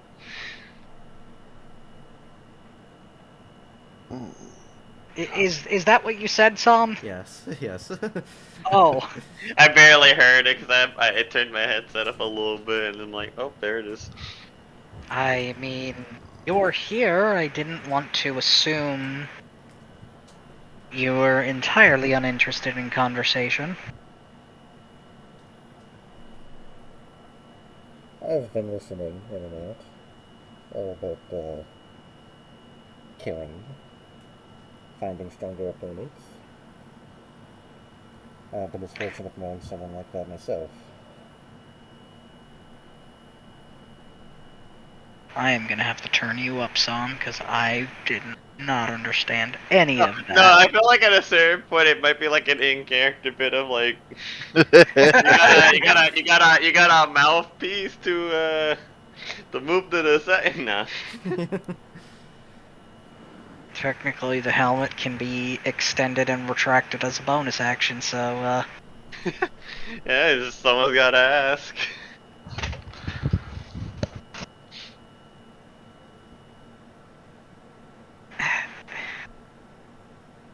I'm sorry. I'm having a bit of difficulty understanding you through the helmet.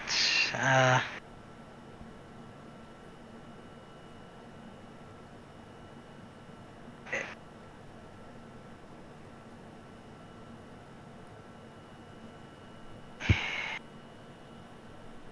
Perhaps this will be better. He opens up a little latch on the bottom of the chin of the helmet that he's been drinking out of. It's just a little easier to understand. yes, it is. Yes, apologies. I don't really make conversation all too often. Understandable, and well, random strangers talking to you is probably not what you want in most cases, I would assume. But you're here, so. Well, Yes. please pardon my intrusion.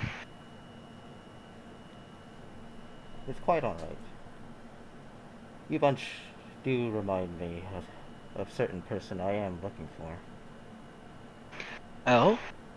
I was going to start my search tomorrow when I've rested up, but seeing as you are all well-traveled folk, I suppose it's a good time to ask now. I mean, if you need assistance in this land, I know at least the country of Marania pretty well. I'd be more than happy to assist you.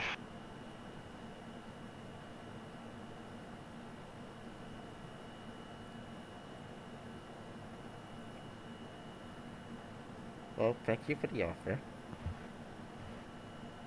I suppose I should ask my questions now. Have any of you seen, this person? He looks into his bag and realizes that, he forgot to pack a, sketch of the, of the, person that he is looking for. You get this, everybody gets the sense that he's a little flustered that he's forgotten such a crucial thing. And then, Riley asks, does anyone happen to have a parchment and a pen for me to use? Chico might.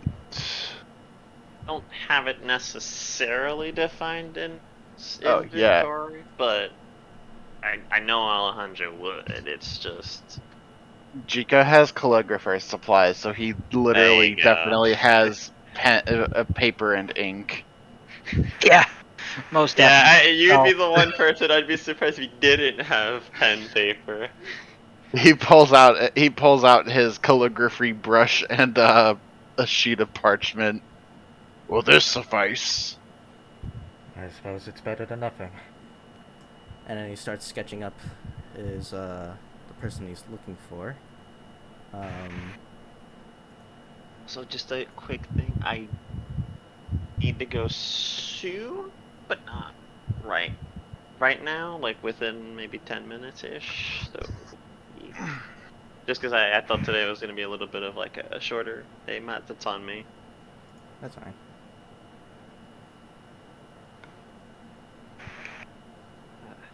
Now, I had that little character moment with the doctor forgetting his sketch because I've literally forgotten the sketch. no. So, so there is no defined character arc just yet, but remember Yeah. we did.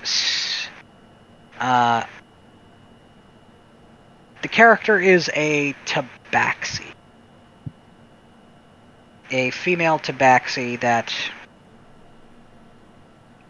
Remind me, Well, those are the catfolk. cat people. Okay. We make a dumb joke and be like, draw it on the map and or a blank map. But no. Way too much work. Specifically, she is a what's the all black big cat panther? A panther? Panther. Yeah, she looks like a panther. Gotcha. All right. Well, we start sketching that up on the paper. Do I need to make a check for that, or? No, no. You can draw it. You're familiar enough with her that um, drawing her is not difficult at all.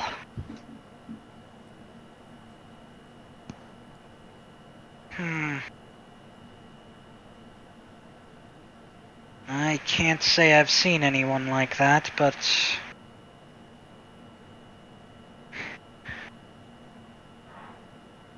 perhaps I can offer some assistance in finding her. I have some people that I can speak with about, well, getting more eyes on the search and perhaps finding some leads.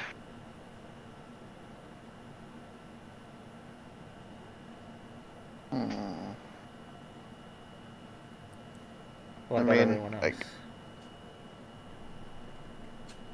You can all make history checks.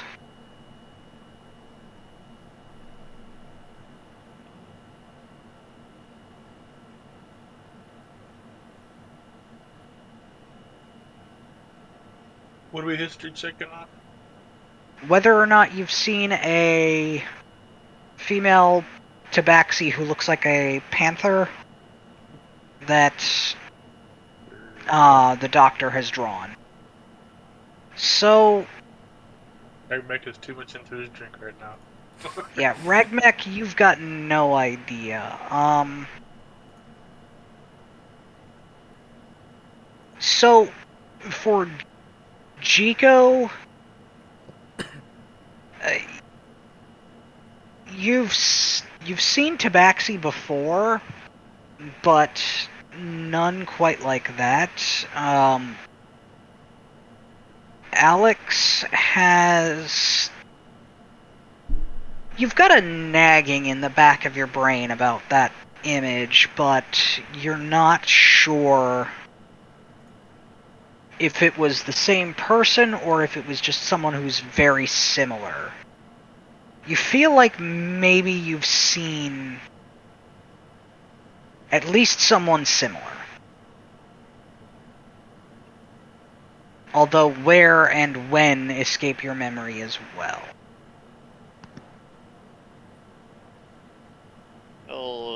I'll speak up and say, can't remember the specific time and day, but pretty sure I've seen them around here.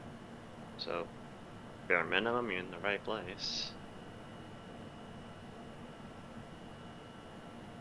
Probably Can't divide say and that conquer. can't say I've seen her here, but I lost my train of thought. You've definitely seen all black tabaxi before with the piercing green eyes that she's got.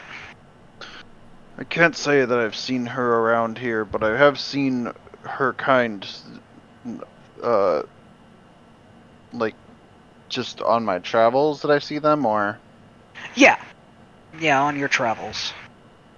I've seen them on my travels, but none recently.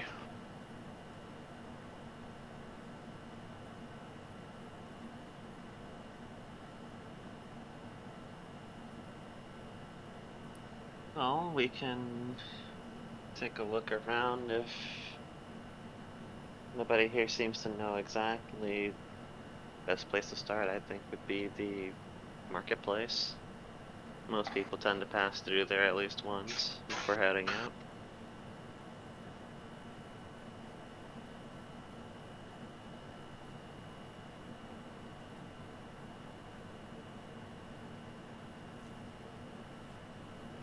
I suppose there's no time like the present.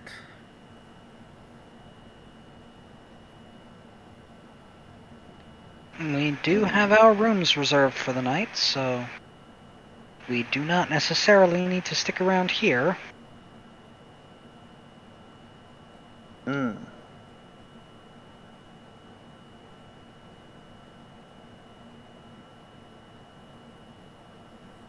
Let's move then, if none of you have anything better to do.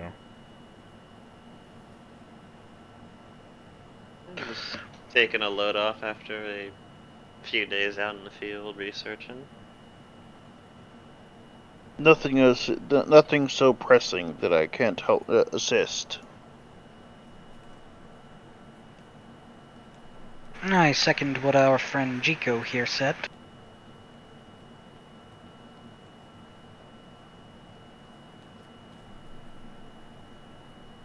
I think our dwarven friend, however, is a little too far into the drink, she says as she gives him a bit of a firm pat on the back. Ah, what was that for?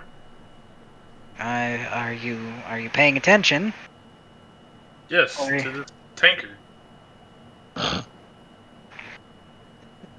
Oh no.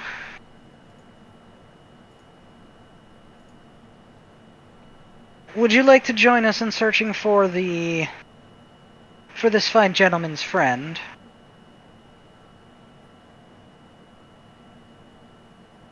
Sure. As he kind of looks at the tankard.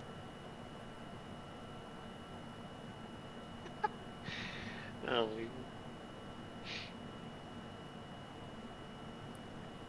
Well, it seems we're Oh. all in agreement. Apologies, by the way. Dr. Lucas Silverwind. That's my name. It's a pleasure to make your acquaintance. Mm.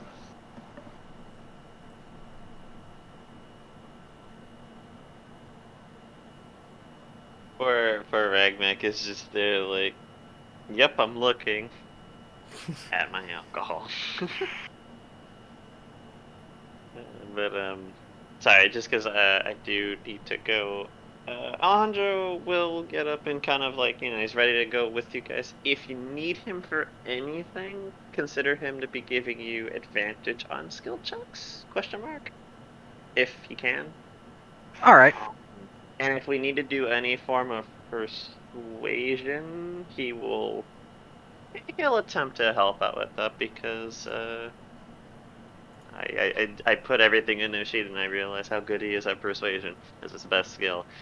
But yes, I don't know if we're ending off here or if we're doing that, but I can't really stick around too much more. Alright. So there is one more thing that is going to happen. I will catch you up Okay. afterward. That is going to essentially segue us into next week. All right. So I'm Alright. playing. Nice meeting the group. We've got an interesting collection. See you guys next week. See ya. Have a Catch you good one. later. Alright, so as the group gets up and makes their way out of the tavern, you make your way towards the market area. There are quite a few different vendors that are making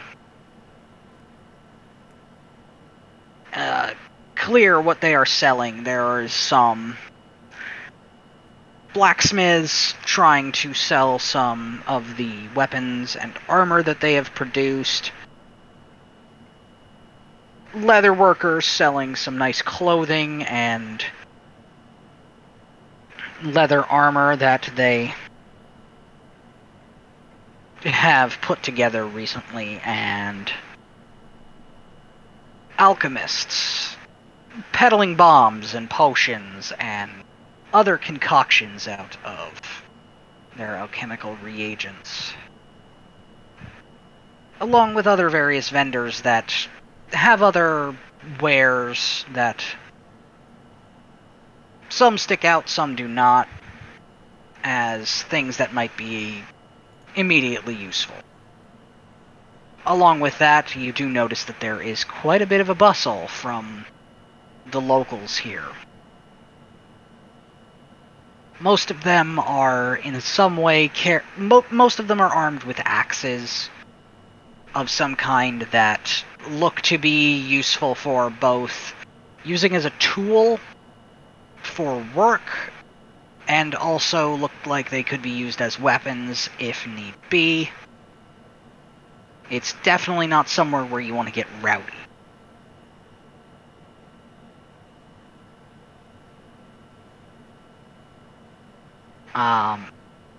Other than the shopkeepers, there are a few individuals which stand out, namely an individual who is standing flanked by two others who are wearing chainmail.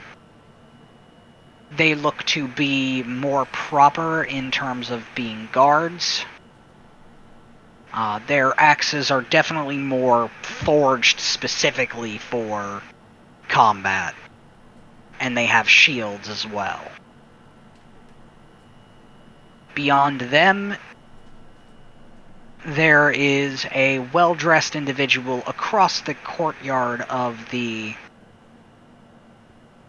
market who, well, definitely stands out in the same way Bryn does. Bright colors, a funny-looking hat. Not as big in the brim as Bryn's, but definitely tall.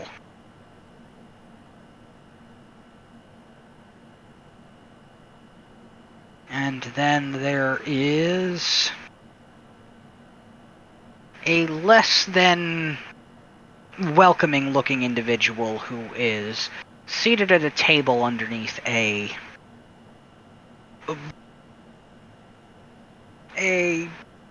building of some sort that is hanging off of the wall. Basically, it's a little shaded sitting area underneath, and he looks pretty gruff, but is gruff in a notable way. So, what do you do?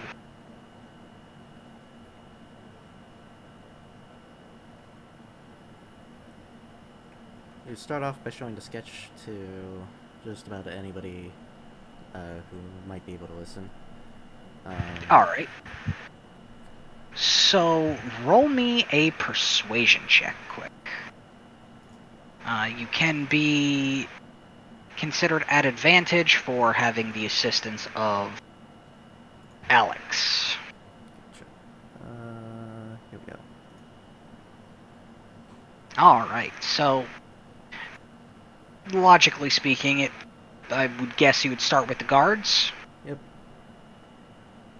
So, you go up to this trio of guards that are at the center of the square, and the one who is in the center that stands out the most doesn't speak with you, but one of the two flanking him does.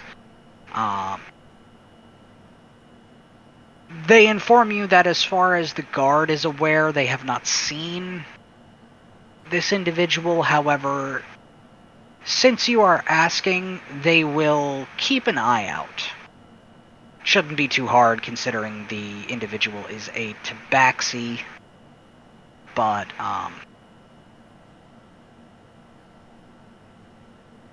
that is unfortunately all they have. They do say that if somebody else here might know, one of the vendors might, as everybody needs supplies, everybody needs equipment. If you know what kind of weapon or armor your friend has, they say perhaps check out one of them. Will do.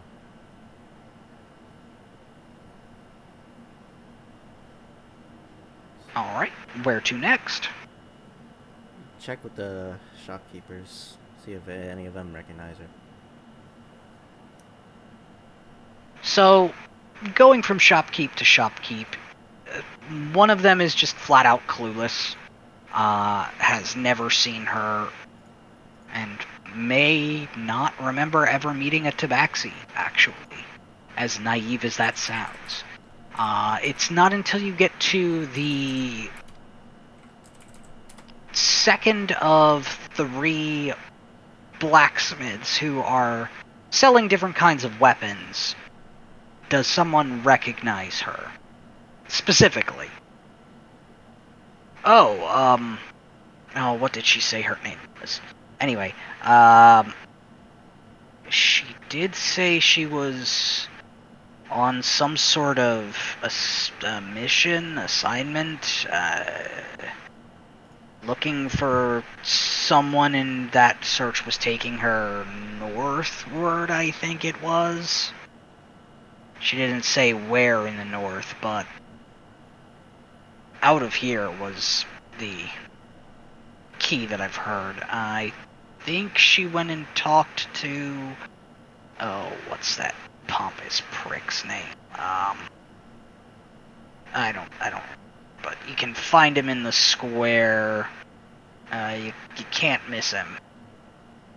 Wears, bright purple clothing. Really doesn't look like he belongs here at all. Sort of like your friend here. No offense, miss, but...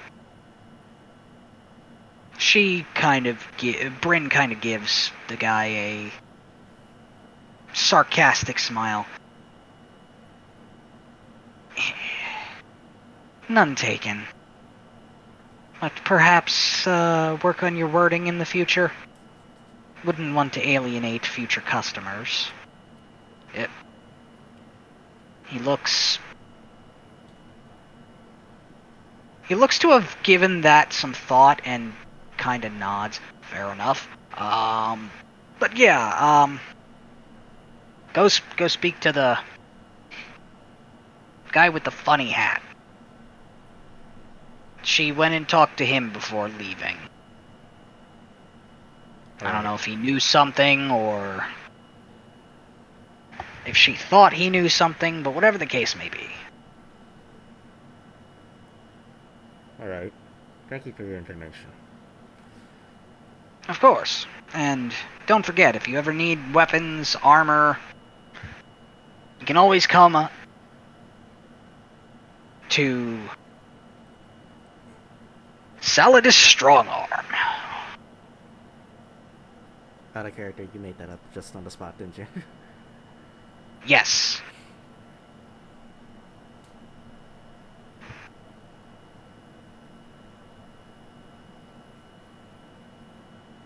Well, I guess before meeting with the guy, I'm gonna ask Rin what he knows about him.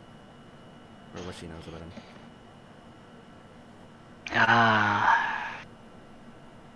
Giving him a look over, Bryn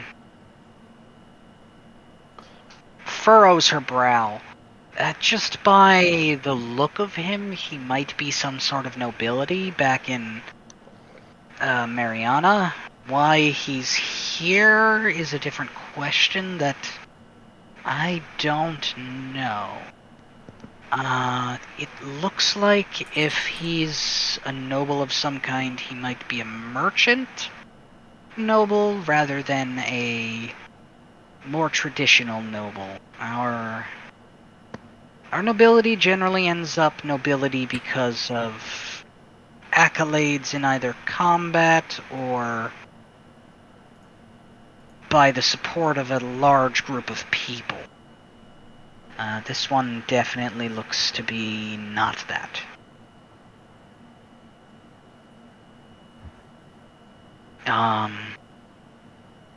Perhaps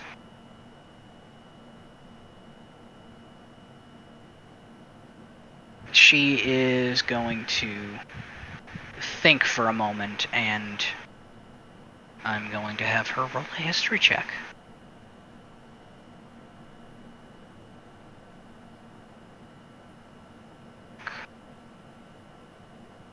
Okay. Yes, that is,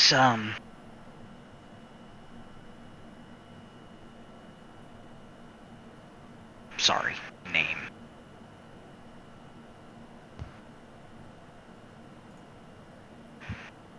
And that is...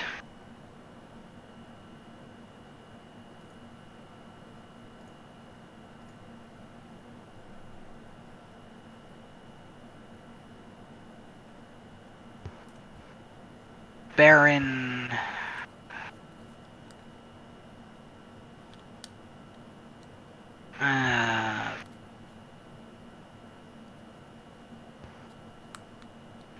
Baron Bragi Silvertongue, I believe his name is.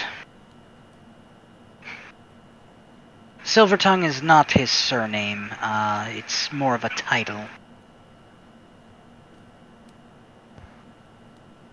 Be very careful with what you believe from him. He's a bit of a fast talker. If your friend got information from him, well... if he thought lying to her could get him more of a profit, I can't say I would put it past him.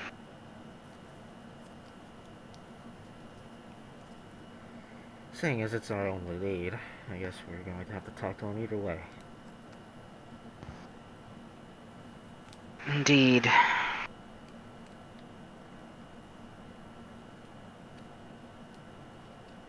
So, approaching the Baron, you do notice that,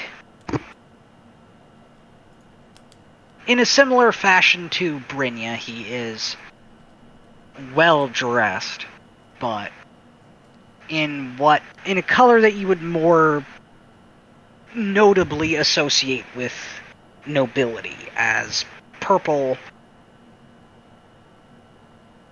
Purple is a dye that is quite expensive. He's also wearing quite a few gold rings and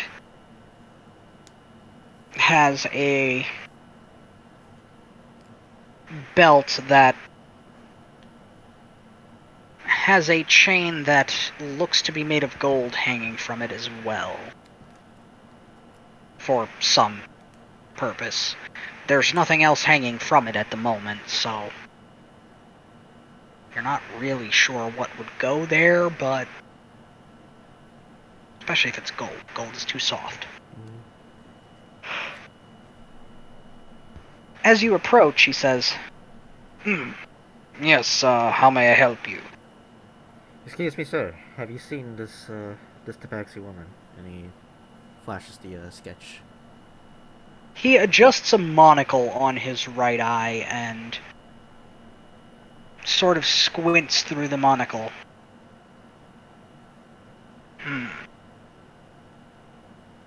Why, yes, I believe I have. Why? She was a partner of mine, investigating a case here. I was wondering where you have led her. I heard that you gave her directions.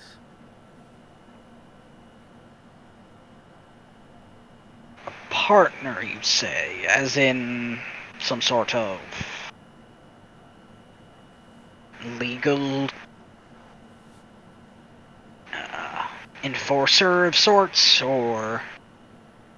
You could put it that way, yes. Right. He looks to you and then looks to Brynja and back. Well, she had not mentioned that she was in any sort of law enforcement. But I did direct her in the way of Ennotara, the dwarven kingdom that is on the other side of the mountains. She said she was following someone and asked where the next logical step for their chase might go, and upon eliminating Mariana as one of the possibilities, Ennotara was the next best thing. Yeoyanate was out of the question as, well, dwarves are less likely to execute the type of person she said she was pursuing. did you describe the person that she was chasing down?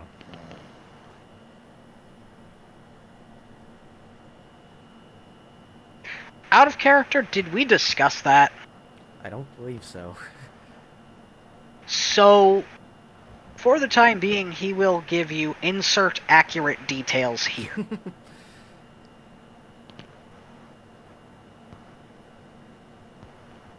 That's who she said she was pursuing, anyway. Whether she went to Ennotara or not, or took a detour, I could not say once she is past the walls. I gave her what I knew, and... well... I should have charged her a bit more for the information. She probably would have paid it. But... whatever the case may be... she was here, and now she is not.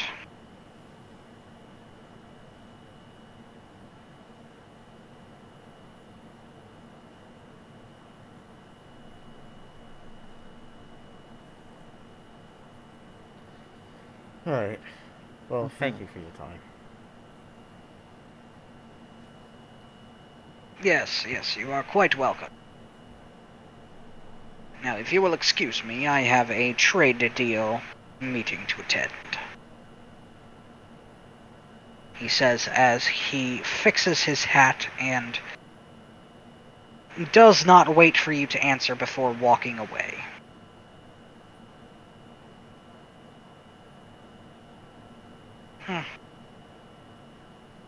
What a rude man. I've dealt with worse. Seems we have a destination in hand. But it may take some time. Ennotara is quite a ways away. I will make that known, and that is out of my area of influence. Unfortunately, if we go there, well, Ragmek might be of more assistance. Ah, yes, the drunk dwarf. Who says I was drunk?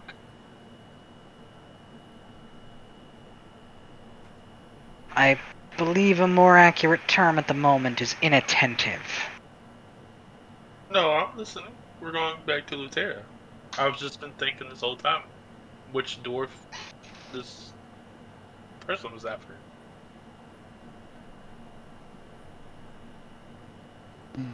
Because once he mentioned Dwarf Kingdom, I just kind of do like a... Yeah, Ragmek, roll me a history check. Because we're going to chase dwarfs now, we got a problem. You're not chasing a dwarf. The individual just went in the direction of the dwarven kingdom of Ennotara. Yeah, that might not... Brynja's assumption might not be correct. Remember, your circumstances are what they are. Yeah. So, whether you fill the party in or not is your business. However, after this conversation ends, you do hear a bit of a commotion coming from nearby. A woman is... sounds frantic. You hear, "Help me! Someone! They've taken my child!" I rush over to the woman. Who's taking your child, ma'am? Orcs. They've kidnapped my child and a few other children from this village. They went due west. Ragmek holds his head down, he's like, damn, works again. She does look like she has taken some wounds as if she was in a fight. If I hadn't cut the one's hand off, I think they would have tried to take me as well. Rotten bastards. We're looking for one-handed orcs. Got it. Is there somewhere safe you can go, madam? I mean, here in... but... Here in the walls should be safe enough. I came from outside the walls. Which general direction? West. West. Due west. Toward the river. Ragmek kind of just starts doing the dwarven run that way. Oh, With he's his little, already gone. with his little short ass legs, I mean.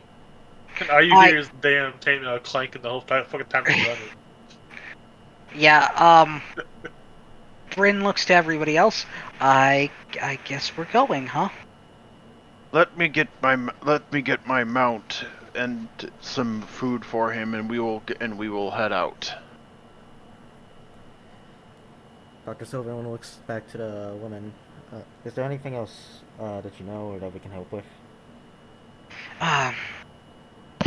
Their warband is headed up by a rough-looking orc that, honestly, wields a strange weapon. It was hard to get a look at, but it looks like it could cleave a man in two in one great swing, and I know that doesn't much help, but in addition to that, there's at least 4 other orc warriors that might be there, one of which, well, is now unable to carry a shield. Stupid bastard. Anyway, I don't have anything to pay you up front. I do have a small bit of gold if you can bring back my child and the other children of the village, and I think our mayor might have a small emergency fund, just in case. The children's safety is all we can really hope for in the end. As Chico rides back in with his horse. I appreciate your nobility, but all the same, seems like your dwarven friend is already off. I probably should not keep you for too much longer. Also, Get some have your wounds treated too. yeah, she pulls a hand away from her side and then immediately puts it back. That's where I'm off to next. As she walks towards one of the alchemists, and that is where we are going to call it for with you about to make your way to an orc tribe camp.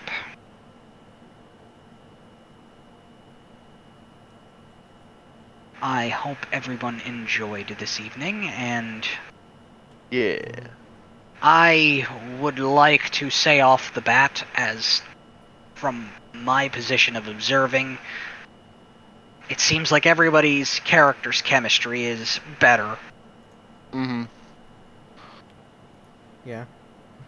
It's easier to work with this setting, I guess. Fair enough. I mean, I'm just glad it seems like everybody's meshing here. I hope everybody, well, Sky already said yes, but I hope the other two enjoyed. Yeah. No, I'm not going to be using the PHB stat blocks for the orcs. I know they're way too high level for you at the moment, by the way. But yeah.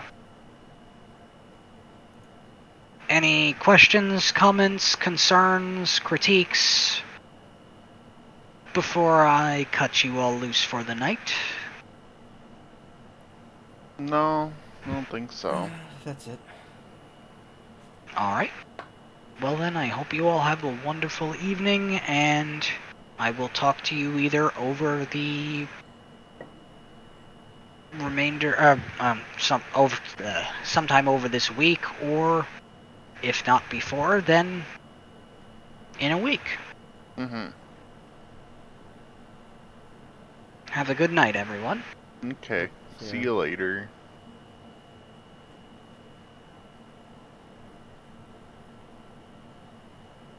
Later. Oops, yeah.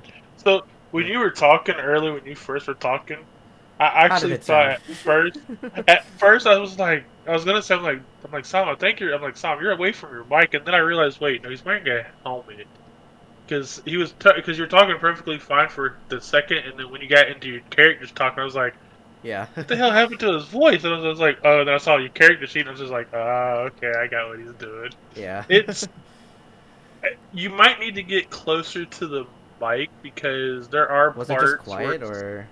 yeah, it sounds quiet and really muffled, which I understand the whole muffly part, but it was just really It was quiet. That's just why it too was kind of quiet. hard to Yeah. hear you. Yeah, so you might I need to figured. try to see if you can adjust that. Yeah.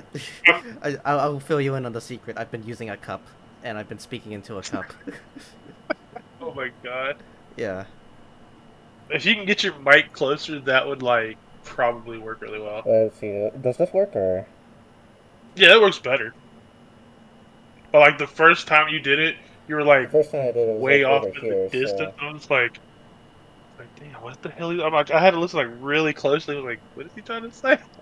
the first time I did it was like all the way over here, so I probably I was like I was only like still pretty close to the mic, but I guess I just kind of have to like hook the mic like this in order for it to go through. Almost eat the mic. Or maybe That's why. And Magnus is like, what? Magnus didn't hear anything you were saying there for a while. yeah.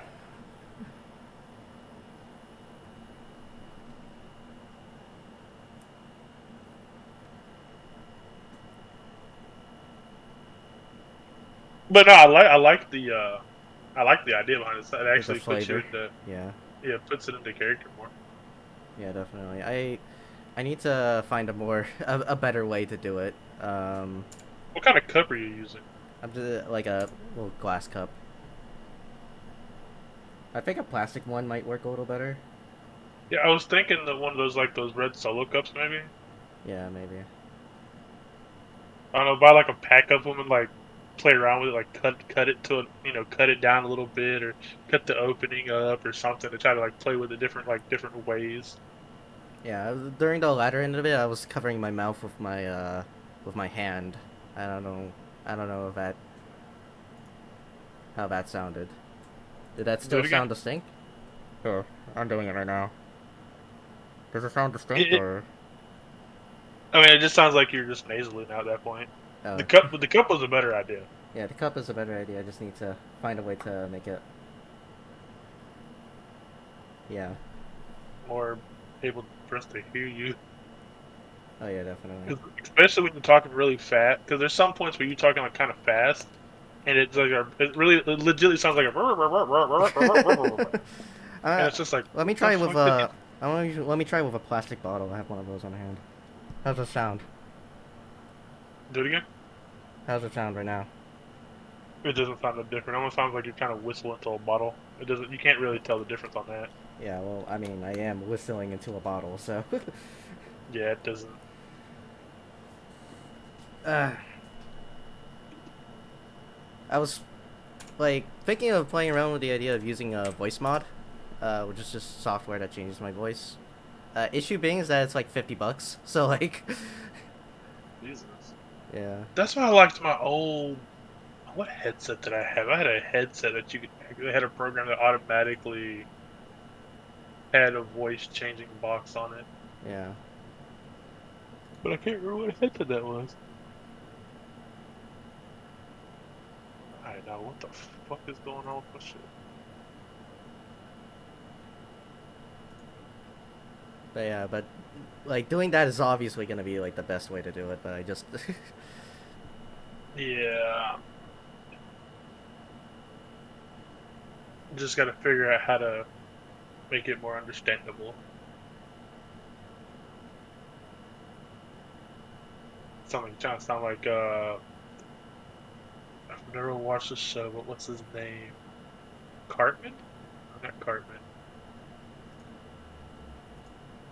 The one that kid didn't never understand. He was always in the hoodie. He's like,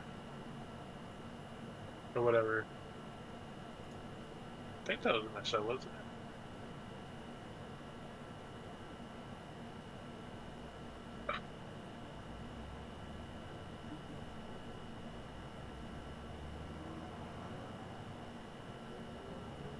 I don't even remember.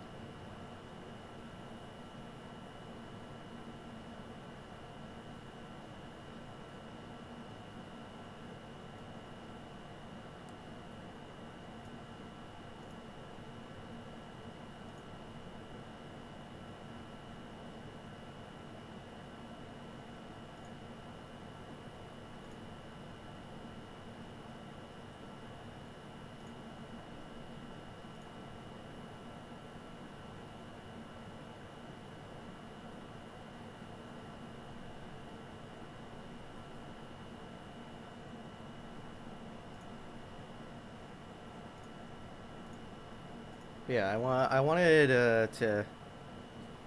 to distinguish the voice because like it's under a helmet all the time. So like, but I mean, clearly there's some conversational issues to be had with that. So Yeah, you're gonna have to play with that for a little while. yeah.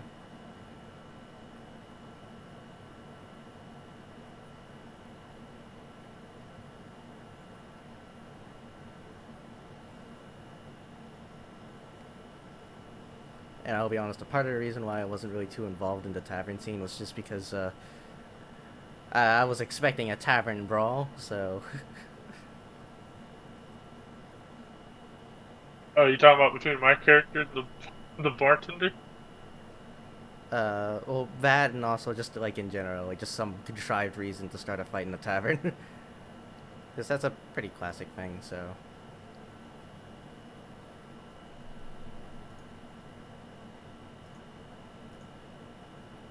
So that's why I wasn't really involved while we were in the bar. And then, like, when it became crushingly clear that we weren't actually gonna fight, I was like, oh. I should probably Yeah, get the story moving along then. I was actually in the middle of trying to eat when we were in the bar.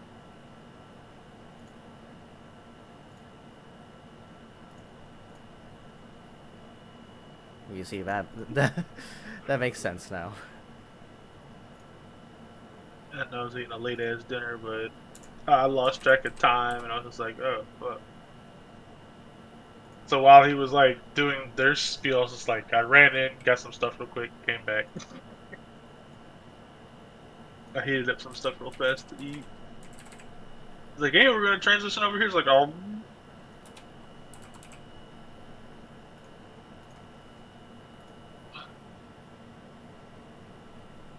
So have you been on Final Fantasy lately? Yeah. I'm actually about to log in right now. Can't even tell you the last time I fucking logged in was. I 12 need to days ago, log I in. saw. Jesus. I need to log in and do the event. Yeah, the Moonfire Fair. Dude, did you see the bonfire? Dude, the bonfire looks pretty cool. Like, They added a bonfire? yeah, they had Oh, you didn't see the. You didn't see the picture? I only saw the swimsuit and I was like, that's a really cute looking swimsuit. Yeah, they had a bonfire in the cool looking swimsuit. Surprised you didn't see that. Where the fuck? Yeah, let me take a look at the bonfire. Hang on, I'm about to send you a picture of it.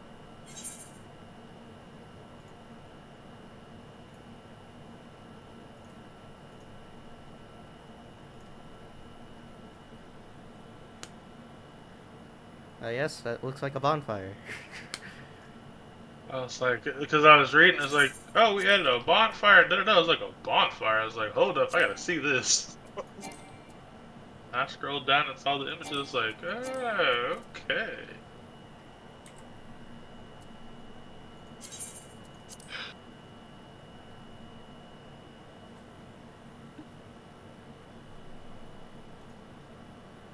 Yeah, it looks pretty cool. It looks pretty damn realistic too, if you look at it. Yeah? It's, Yeah, we should definitely have that in the FC house, actually. Oh yes, we're gonna get one. No ands, ifs, ors, and buts. We're getting one. The question is where the fucking put it? Mike can change. We might could take out the what is it? The Knight's fire pit or whatever Yeah, the the thing is. campfire that we have in the FC house right now. Yeah, the one that's been sitting there since we've been around pretty much. Yeah. How long have we had that thing there? Like, With the house? Or the fire pit? yeah, the fire pit. Yeah. The fire pit was added when when me and Luna redid the house. So ages ago. Yeah, when me and Luna redid that house to that format that it's in now, that's when because he redid the yard also, Yeah. and that's when that fire pit got added to add to the quote unquote theme of the house. You know. It's been a while since we've done stuff to the house. Oh my god, I mean, it has it. I know that like a couple of weeks ago, Kai added the treehouse swing, but Yeah, they've added more levels and more stuff to the fucking submarine stuff too. I was like, oh, bitch. you gotta get back to it, man. Yeah, I saw some of the submarine stuff as well. It's yeah, it looks really cool, but at the same time, like submarines. They're a bitch. Yeah. God. Oh, shit. Because okay, so once you hit max submarine level, there's different submarine parts, and each submarine part raises or it either gives you a buff or debuff on stats. So depending on what you're wanting to do, you have to equip the certain kind of parts onto the sub. Like there's 4 or 5 sub holes, 4 or 5 masts, 4 and 5 of this. It's like 4 or 5 of each piece. It's like fuck.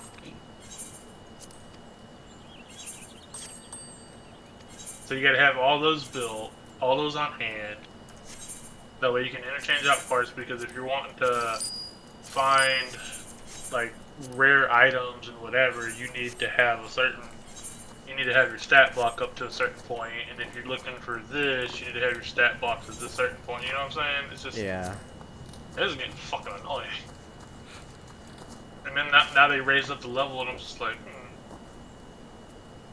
They raised the level, and they fucking added more zones to it. Supposedly, from what I was last heard, I was like, son of a beep. I'd like to make a correction. You have not logged in 14 days, not 12 days. Jesus. Like that makes any difference, right? Yeah. Who all's even been logging in? Just me, Aika, Sky since we lost. sometimes. Since we lost 3 people in the last couple weeks. Yes. 4. 'Cause We lost Stars. Yeah, we lost Dart, we lost Saria, we lost Stars, and we lost someone else. Cosmo? Saria is Cosmo, yeah. Yeah, that's right. There's this guy, Oh, it is Color for- Thief. I don't know when he joined, but he just left like a couple days ago, so Okay. I don't know who that is or when they joined, so. And probably Stars and Cosmo's friends are leaving or have left already. Yeah.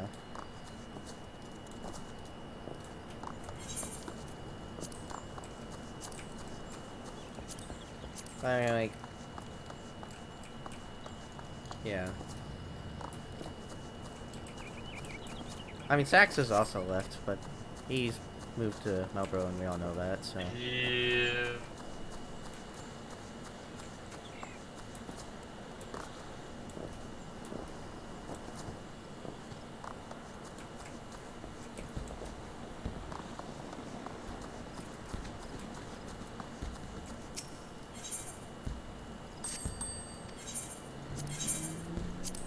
Wonder why he actually left though. What, Cosmo or Uh, Saxes. Saxus?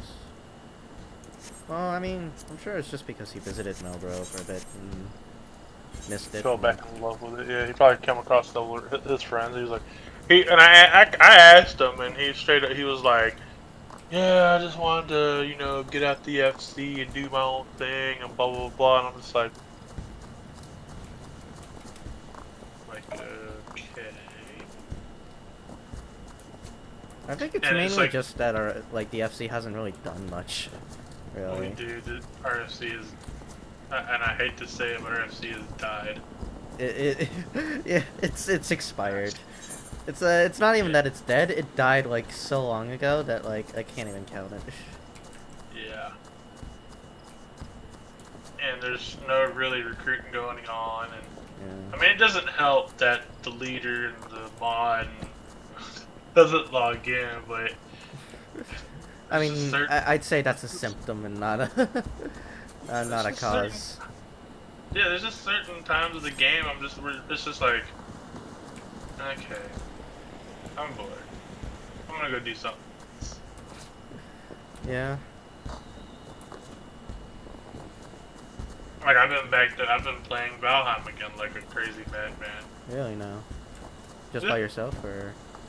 Yeah, I've been playing them all on single player server. Mm. Not really, yeah. Because they added some new stuff, and I was just like, oh, I'm gonna go explore and see what all it is. And I was vamping up for them to drop the when the Mistlands, because they're redoing Mistlands, Mm. and they're adding all kind of new crafting material and this and this and this. So I'm like, okay, I'm gonna ramp up and have a bunch of stock and see, for when they drop it. But hell, they're not dropping it supposedly until like either the end of this year or the beginning of next year. And I'm like, bitch. Hmm. So, that's basically what I've been doing. I've just been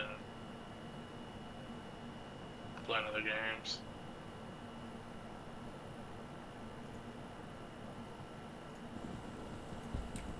That reminds me that I should probably get back to playing Xenoblade 3 at some point. Because that game came out, and I've been playing the shit out of that, like 30 some odd hours in, but like, last week I've just been like, I'm too tired. So.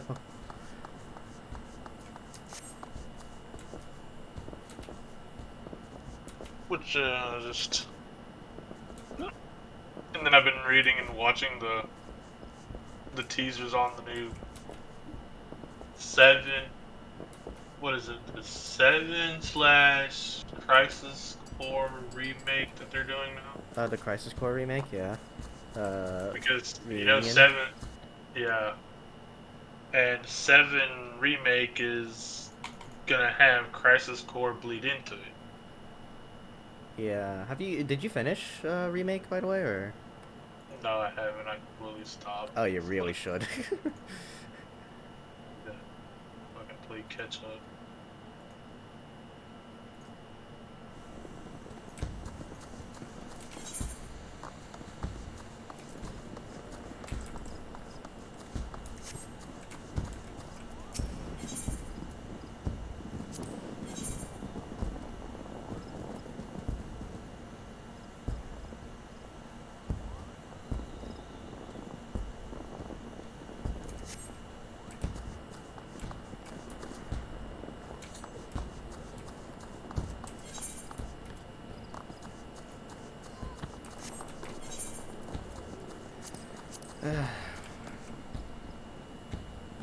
I guess I'll do the Alliance raids. You want to join in?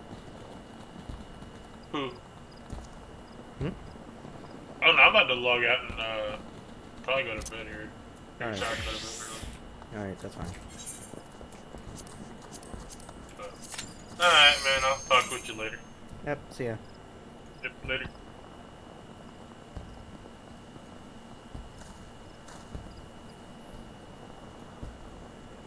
I guess now is the time to just chill, man, and play FF14. There's really not much I have left to do in this game, really. Or just to do, really. I mean, I can farm for stuff, right?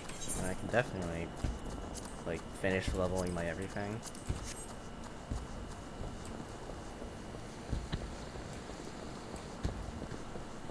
You ever gonna log in, buddy? Put up some music. I realized that the stream has been silent for the past, like, what, 3 hours, goddamn. Put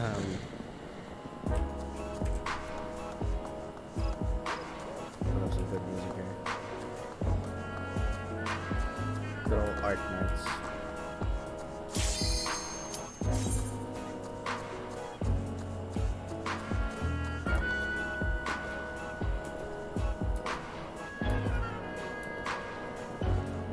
I will say, yeah, apologies for not streaming Xenoblade 3. I want to finish that game. Like, I don't want it to be like Neo Tuli or whatnot. I think I may have some time tomorrow. May or may not. Depends on what I end up doing tomorrow. I definitely have time on Thursday, though, to,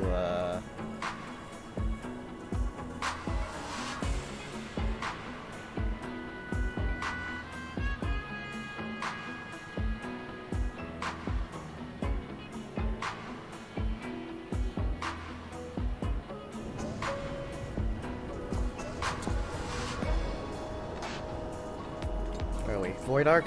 Alright. Still no res. So... God, I hate...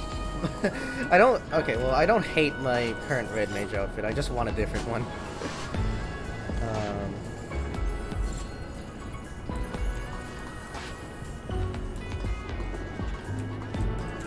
I think I might change it at some point. But I'm too... I can't be fucked right now. I have so many level 90s. It's the only thing left for me to do, at least on this character, is raid. I should probably log on to my other character and do some stuff, like catch up on the story, especially since like 6.2 is coming out like next week, right? Once 6.2 is coming out. Check.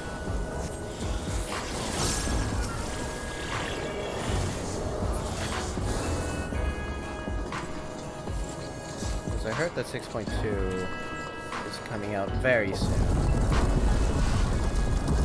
The PvP series is gonna end with... It's Tuesday, August 23rd. So that would be next week. Alright, so I have some time to finish up my skill on my other character.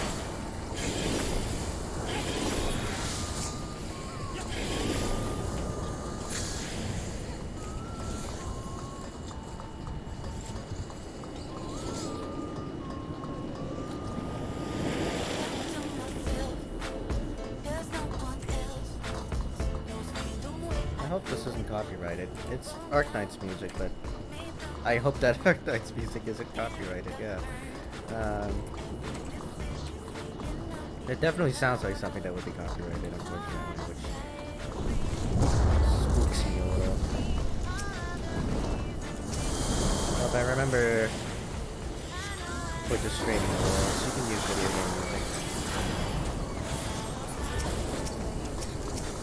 If I were to truly be as safe as I can, I would just use 14's music, specifically the music that's happening in game right now.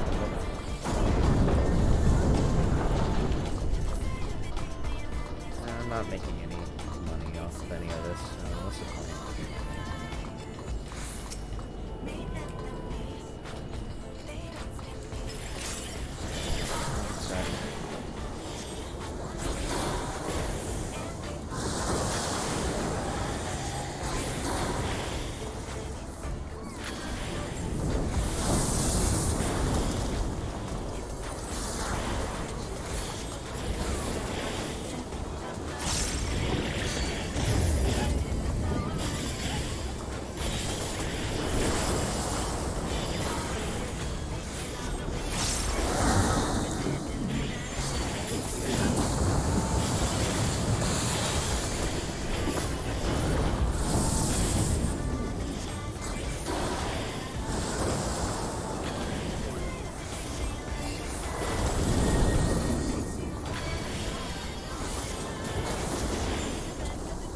I've just been abruptly called away, BRB.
Okay, it's game time. I gotta. That's strange. So, I was called off because my dad saw that there was an order for something or the other, like a shipment being sent, and it was to his email address. Like it's his email address, like confirming it, right? And I just stared at my mom blankly, just going like, I wouldn't use my dad's email to fucking buy something. I'll use my own. That rings true.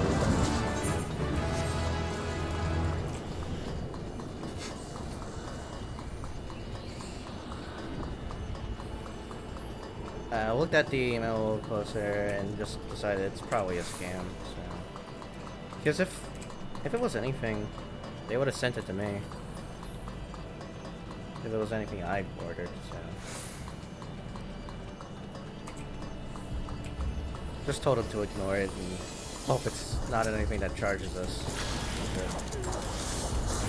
Weird though.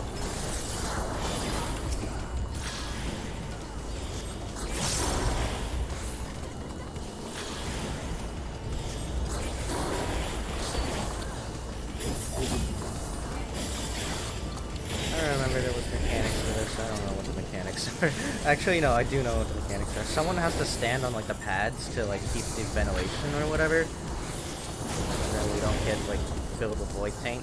But is anybody actually doing that? Actually, I think we will focus on the marbles.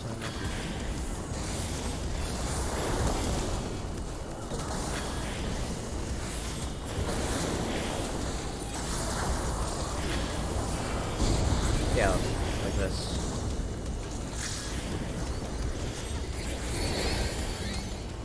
So that we open up the ventilation.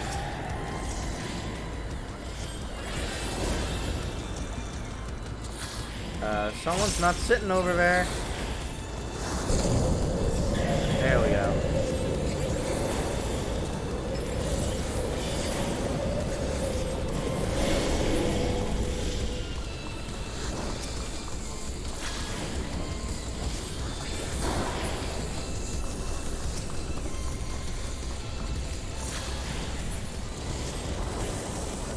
We can move on now.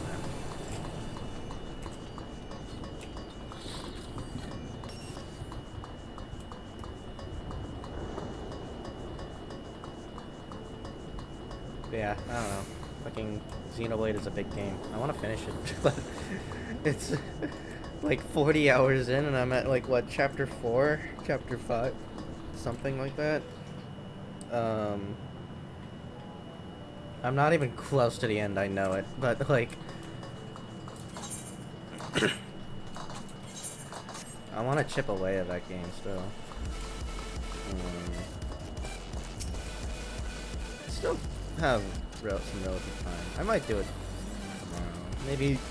Maybe not the whole thing tomorrow, or like the whole day tomorrow. Maybe a little bit, because I don't know if I have something to do tomorrow. I have to check in with some people. See if they have any plans. I know for a fact that Thursday.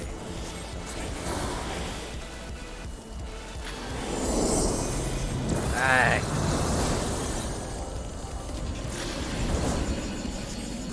Oh, it's centered around me. That's great.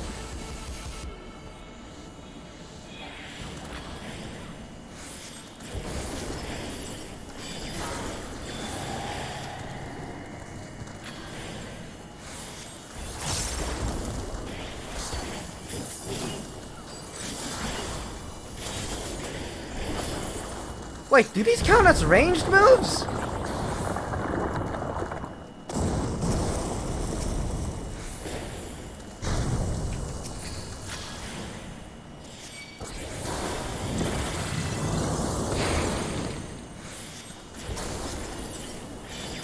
They do!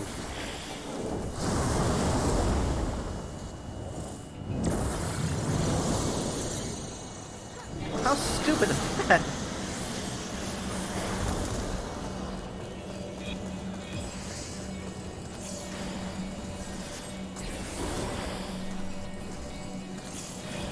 I thought they counted as spells. Well, I guess technically, not really.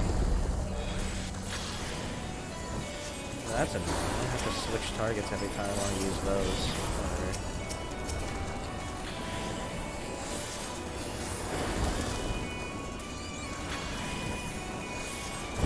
That's why they don't really, you know, separate out fizz range and magic range anymore. Especially considering that they're... Actually, I don't know why they separated it out here. Like, the people who are affected most by this would be, like... by the no fizz range would be, at the time, like, the machinist and bards.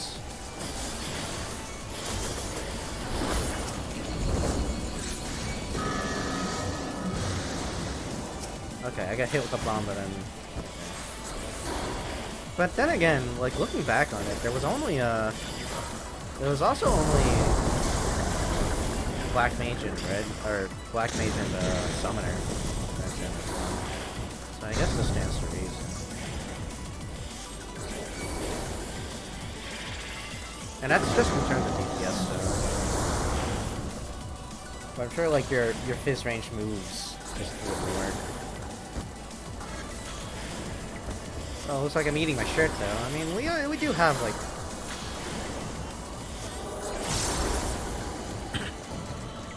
we do have 2 bards in our party, and a machinist in another party, and another bard in the other party.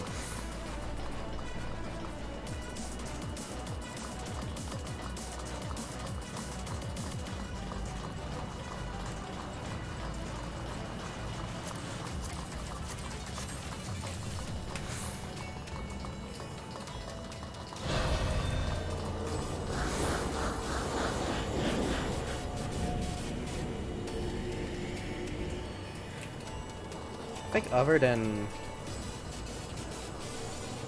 Arc Knights and like the occasional Elden Ring, a lot of my time's been like occupied with Beat Saber actually. I remember the last time I played Beat Saber on stream though, like half the stream was muted, which is why I haven't actually streamed it, and been deathly terrified of actually doing so.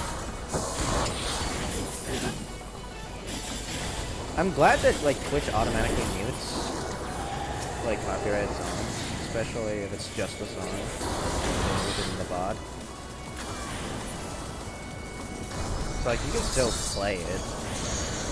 Won't really be punished by it as long as you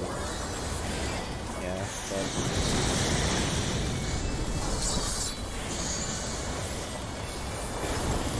makes it a bitch going through streaming speed or other rhythm games for that matter, actually.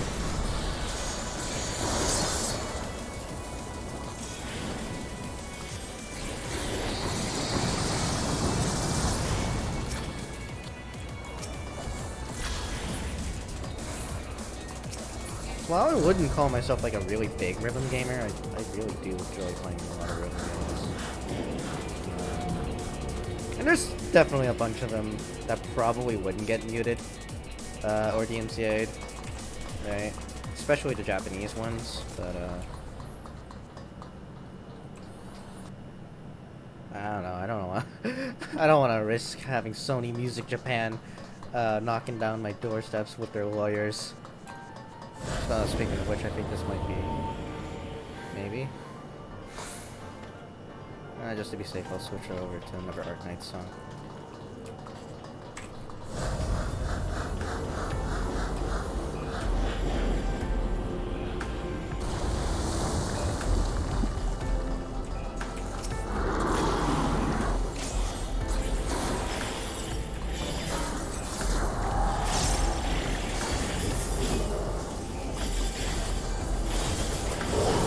I've run into a little bit of a dilemma. Because like I'm looking at a lot of like games right now, and I'm like, I want to play that, I want to play that, and then I'm thinking to myself, just like I don't have time to play any of these games. Why am I even considering the idea?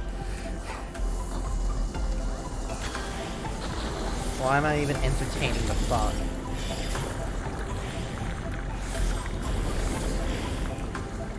Like I already had to drop Genshin, and who knows, I might pick up Genshin again, honestly, just because. Actually, the summer event's over now, isn't it? Or it's like ending in like just a few short days. When does that end? Like the 17th? So like, I think. I could be very wrong about that. And honestly, like, I kind of don't really care too much about doing the summer event. But I should probably get back into Genshin. Like, because I don't think I ever finished leveling up like anybody really. So, but then again, it takes a lot of time and effort to level up anybody to begin with. So I don't know if it would be that worth it, or if I just should wait till summer comes out. I haven't even logged on to do dailies, that's how bad it is. Because I've been playing like stuff like this game. I'm juggling this game, Arc Knight, Xenoblade 3, Elden Ring when I've just been done with everything really. Fubar.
Unfortunate that not much has been going on with this game. Really. Like there's the Moonfire Fair, right? Which is like what 30 minutes long, 5 minutes if you're skipping everything. So, although I should probably climb up to the top of the tower at some point.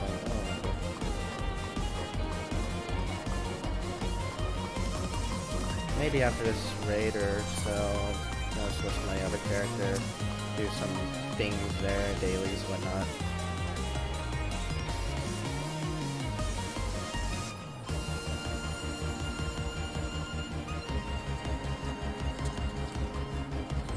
Or just end the stream there, honestly, since, I mean, I'm done with DnD stuff, right? Oh.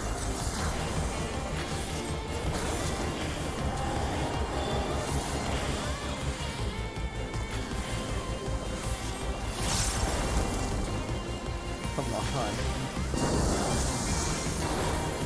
Why am I not getting, like, mana procs?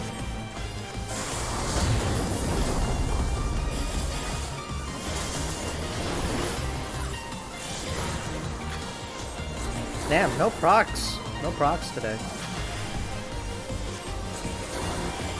There's a proc.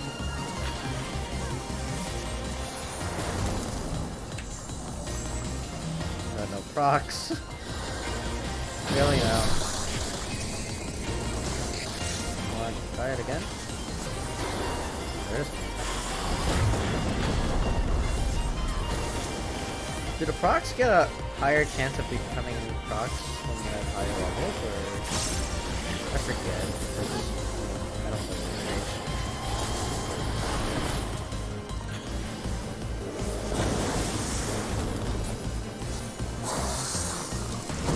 know. We check traits then.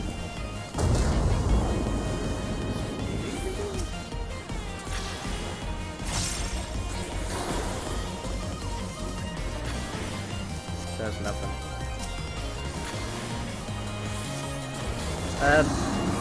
Thunderhead, spread them!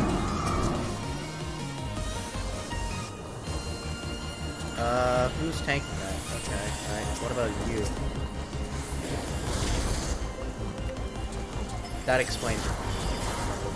Oh wait, no. I thought it was a DPS tank. Spread them! You fools!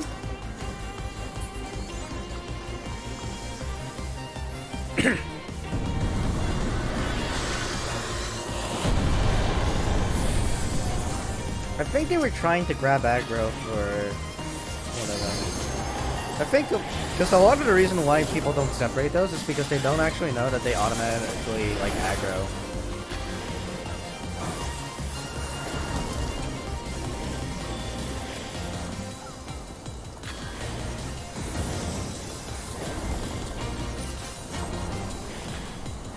Yeah, they auto aggro, which is very disorienting.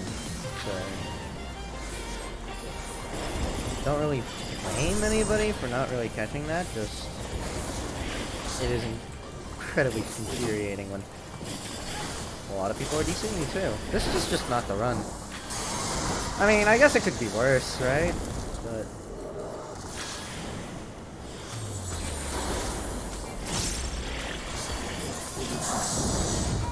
really, I was in the middle of my melee combo. Come on. Really?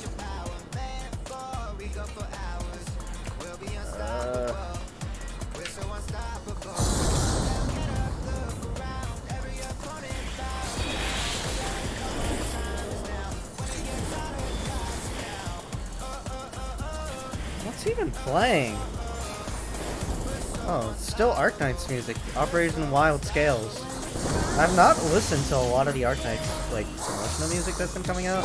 And is he seriously separating again?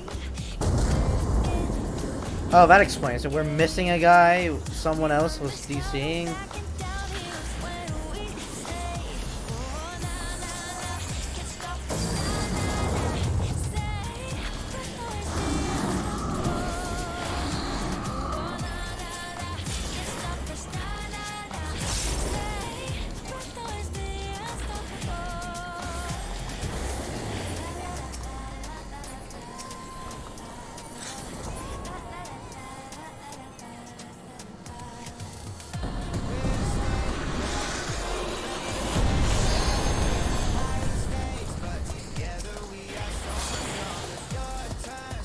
It didn't even take that much to kill it.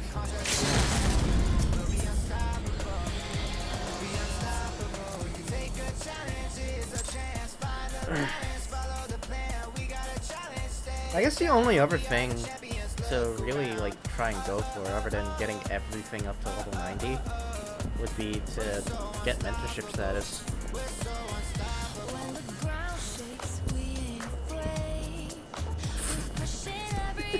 Get mentorship status. Is that really the last frontier that I have, is to become a mentor?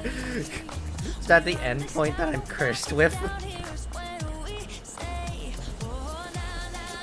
Don't get me wrong, like, I've played this game longer than most mentors have, and I know this game more than they do, surely. I'm way more qualified. It's just that, like,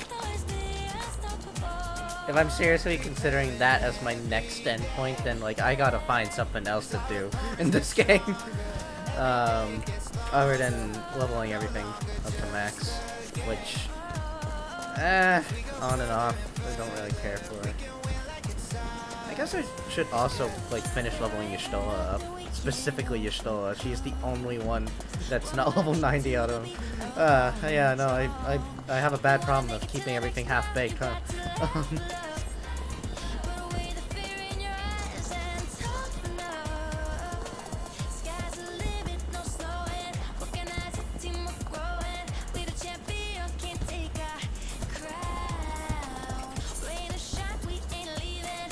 Actually, I think I'm more qualified, or closer to being qualified for being a tradecraft mentor than a battle mentor. Let me see here.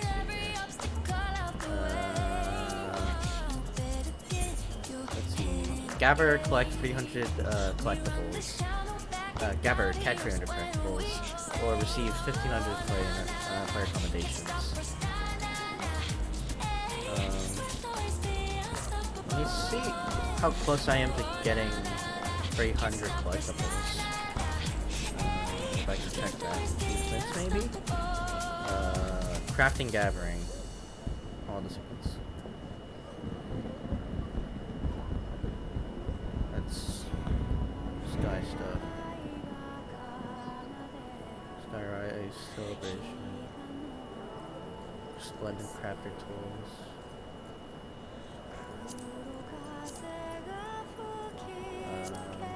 Well, if it's not that, maybe character?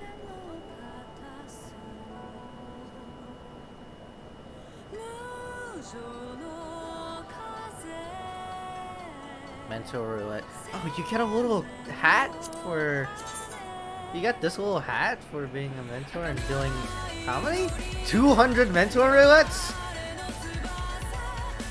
Oh, I can't even have him doing one, trust me. And then a monocle. Less cool. And then a thing.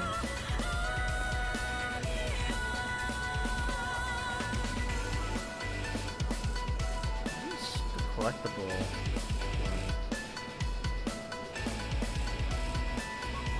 We're in the right, like, area.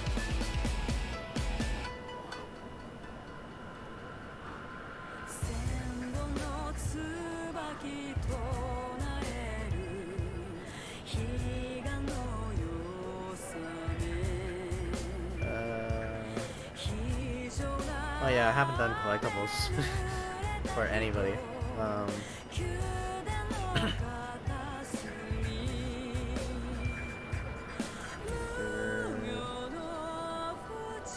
Train another player's chocobo 30 times and you get the plume barding. I have not actually looked at any of the achievements. I might do achievement hunting. That's my main stick for a while here.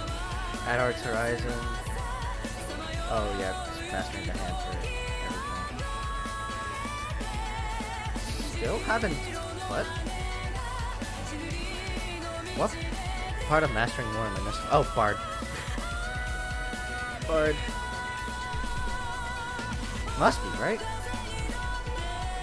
Yeah, Archer. Yeah, I'm missing Bard on that. And Dancer, probably. Yeah, Dancer. And I'm missing Red Mage and White Mage on this. Let me get language here. Lame.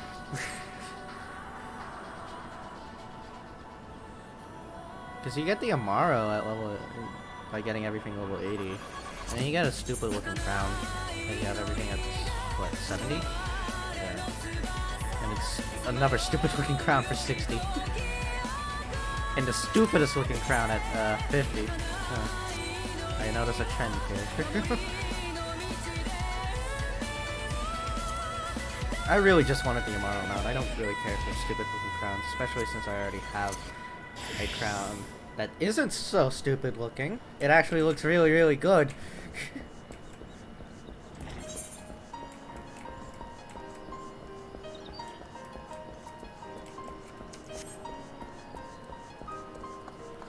Oh, I know what else I can do. I can do maps to collect materials to craft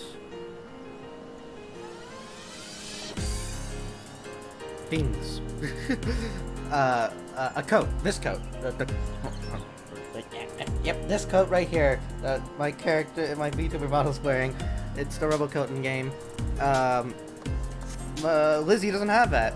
My off character actually does not have that, and for good reason. It's still stupidly expensive. It's like still $1 million gil or something like that.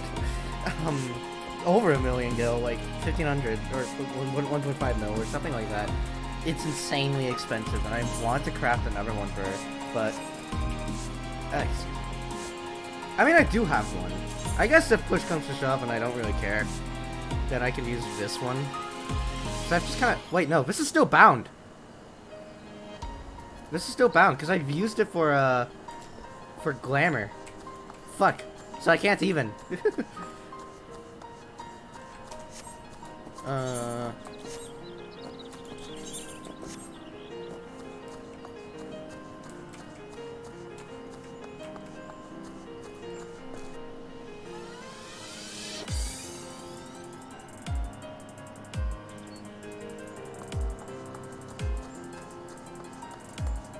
So I still need to craft another one.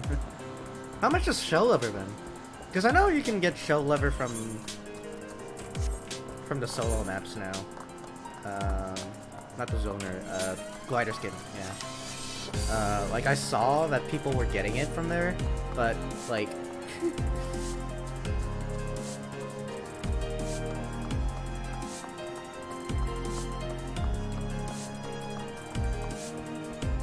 that's actually a good thing. I should probably check if anybody's doing... Nope, people are doing Elpis Fates. What's my progress on Shared Fates, actually? Travel, Shared Fates.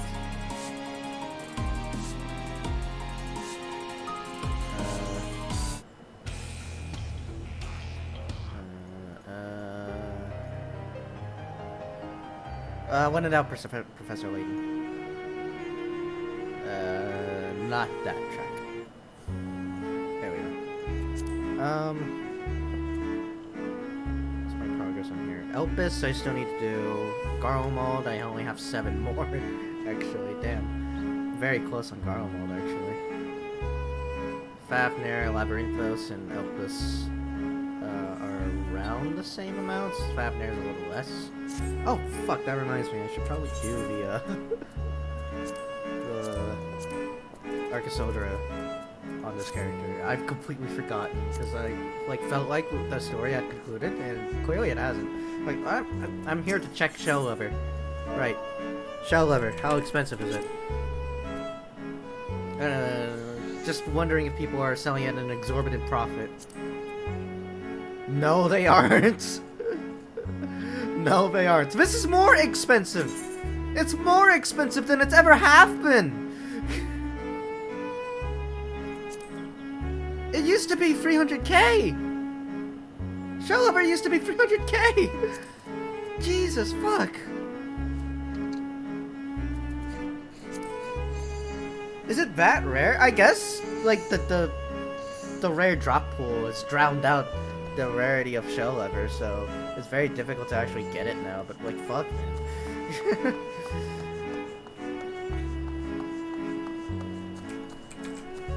How expensive are the maps, at least?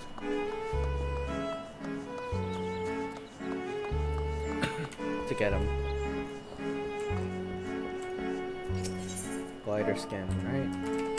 I might just give up on doing the glider skin ones and try and do the, Okay, it's about where I left it. 45k. I might just give up on trying to do the maps, because, like... Nobody's online to do them, ever. And I could set up a party finder for them, but, like... honestly, no one's really interested. God. I mean, Raj and I just talked earlier. Like, almost... Like, the FC is completely dead. And it's been dead for a long time. Like, really just, like, me, Sky, sometimes Teth and Ica really log in.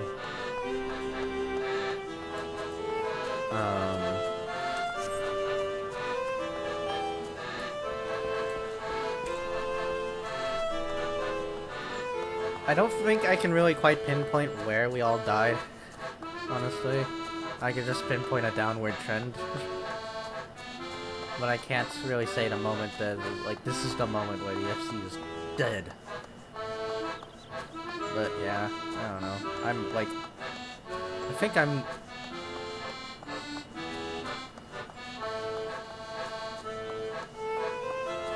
Actually, now I'm thinking about it, I'm the second youngest living member of the FC. In that everybody else that joined after me has left already. And a good chunk of people who joined before me have left as well. Yeah. Might find a different community, who knows. Because I'm genuinely just like... wanna find an excuse to play this fucking video game more.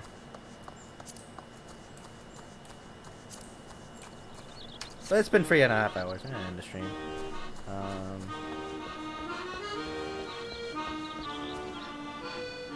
I didn't do much on 14, but I mean, at this point, I don't think I can. What am I going to do? Like, level shit up, crafts, or like farm mounts that I most likely already have. So, yeah.